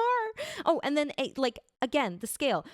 There's 4 people inside literally a Matchbox car. Yeah. So okay, so suddenly they're 4 millimeters tall. Do you know what I mean? It does not make sense. Really, really doesn't. Yeah. But yeah, the pacing was super off. It gets really dramatic a lot of the time. Yeah. In a way that's really frustrating. There's such high drama between the people in the family. It's really trying to be like a family drama. Yeah. And it's trying to really tug on your heartstrings. And my heartstrings were not moved. Not tugged. No, because like the mom is dead, so they're just trying to get through Christmas. It's really hard. There was one point I wrote down, it's like an improv scene, like it was just going on and on and on. There's a bunch of scenes mostly between the borrowers, especially between Arrietty and Spiller, who we'll get to in a second. He's got his own bullet point on my list. He's got a neck tattoo. Hang on, dear. Yeah, there are entire scenes between her and Spiller where all the dialogue feels like they just hadn't written anything. Yeah. And they were like, make up some stuff. We need like 10 minutes. Yeah. And it doesn't work. So the pacing was totally off. Okay, Spiller is the actual worst. Yeah. I'm reading my notes. I think what they're going for is James Dean in Rebel Without a Cause. Yeah, he's a bad boy. He's got a leather jacket. He's got the red leather jacket. He's got a neck tattoo. He's got the neck tattoo. He's got a motorcycle. Yeah. He's literally riding you alluded to this before. Yeah. He's literally riding a motorcycle, which we can assume is a toy. Yes. Even though it is a motorcycle, with like a motorcycle engine. It's stupid. This is one of these moments where like, oh, they forgot that they're supposed to be small. I fundamentally believe they forgot that they're supposed to be small. He is the worst. And the thing that's really frustrating is 2 things. They play up the idea of there being a romantic attraction between him and Arrietty more in this one than any other version. Yes. He is into her. She is not into him. Until the end. Yeah, it's a real... She's not into him until she is. It's a real like African Queen kind of thing with Katharine Hepburn and Humphrey Bogart. What a reference. Yeah. Thank you. That's what it made me think of, in that it's nothing like that at all. He's the worst, and this does multiple things. One, it bores and frustrates me as an audience member, but it really undermines Arrietty as well, because it makes her seem really dumb and naive for believing him and buying into his bullshit and liking him eventually. Yes. The acting is bad. Nothing Mild Eye does make sense. It's just... He kidnaps... They have to leave the house where they're living. Arrietty realizes suddenly that there's an entire borrower city that her parents never let her know about. That's like this sort of main conflict between her and her parents, that Pod like kind of took them away from like their community to live in this house. But it turns out there's this whole underground of borrowers. And Arrietty and Homily would actually be okay staying in this city, seeing people interacting with others, and Pod is like, no, we have to go, we have to find another place to live, and I've hired this guide to take us there. And who does it turn out to be but Spiller? Well, there's no question it's going to be Spiller. Yeah, of course it is. Because we met him already. There was like a meet cute, and he was a douchebag on his motorcycle. Again, what the fuck? Yeah, so they're sort of navigating through like the sewers. The scale is very weird. Where are they? How big is it? Is it just a water pipe? At one point we looked at each other and we were like, oh, I mean, they're in a water pipe, so clearly like water is going to come sweep them away at some point. It never does. No. They did not have the budget for it, apparently. And who should track them down through a manhole and set a trap and trap Pod and Homily, but Mild Eye and his faithful weird assistant. Arrietty and Spiller have to escape, and he takes Pod and Homily back to his lab to do a presentation on them, or possibly dissect them. And when he sets the trap for them and comes down to sort of their eye level, we both kind of went, oh, well, surely as a reasonable person, he'll immediately realize that they can talk and have a conversation with them. Like, he's not a monster. And it turns out he is a monster. He doesn't care that they can talk. He doesn't care that they're sentient. He just puts them in like a beaker and puts them on the shelf in his laboratory. At which point I was like, to make this less uncomfortable for myself, I'm just going to pretend that there's established canon that borrowers don't have to go to the bathroom because they're just in this beaker. And then you're like, well, they poop pellets because, you know, they're like descended from mice instead of from people. Obviously. I was like, all right, obviously that tracks. They would have poop pellets in the 97 version. It doesn't bear getting into the details of this. I'm just sort of yet here we demonstrating are. how wildly this story has now diverged from the original text. And basically the only similarity is like there are small people and these are the names of them. Then they get rescued by the boy and a model plane and a toy car, and everything's fine at the end and everybody's okay. And now it's Christmas. The end. And 3 hours later, what feels like this movie is finally over. Yeah. How many nights did it take us to watch this Oh my movie? God. Well, I mean, it wasn't entirely the movie's fault because we our baby's teething. But it took us like 4 nights It to took us watch like this. 4 nights to get through this like hour and a half television movie. It's been hard. It's been a hard week. I don't really have much else to say about it other than I don't know what it's trying to do. Mm-mm. Like, I don't know what it was that got these people out of bed in the morning and made them make this version of this story. I still am not clear how Christmas factors in. I'm assuming it was like commissioned to air during Christmas. Oh, like unquestionably. Yeah, Because otherwise it makes absolutely no sense. And it still doesn't. There's like gags with a Christmas tree falling over. It's dumb. It's dumb. I would like to leave this one for a moment. I'd like to go back, look at all of them, do some quadrants, and finish this one. Let's do it. Because we have borrowed too much of our listeners' time, and I'd like to give some of it back. Wow. So, the 1973 TV movie, Mhm. do you think they cared about the source material, The Borrowers by Mary Norton? No. I don't really think so No, either. I don't think so. It's fine. It's okay. Well, I mean, I guess that's the next question. Was it successful? It was not No. particularly successful. No. No. The 1992 TV series, do you think that they cared about the source material? I actually do. Mhm. I do think they did. Yes. Yeah? Yeah. I just think it was loving. It was done on 2 cents and a shoestring, but they had some good actors that we liked. And It's very faithful, It's very too. faithful. The production was not great, but like I actually do think whoever adapted the screenplay did care. Was it successful? Ultimately, no, it was No, not successful. I don't think so. 1997 movie. Yes. Do you think they cared about the source material? I mean, they must have. Yes, I think they must have.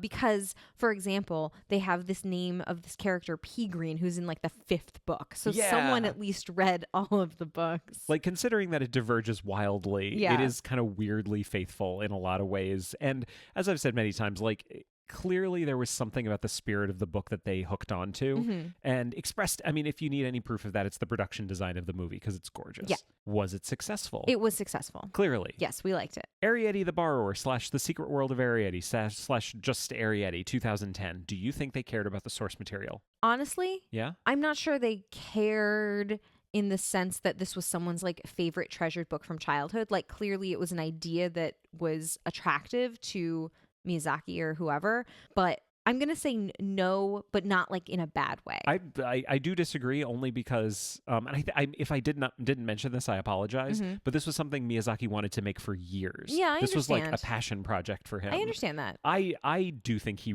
genuinely cared about it. Okay. I think Ghibli cared about the source material. I disagree with you a little bit on that one. Okay. Do you think it was successful? It was successful. Clearly, I think Yeah. we both agree on that. 2011 TV movie. Do you think they cared about the source material? I think someone at some point did. Someone must have. Yeah, someone must have. I don't know.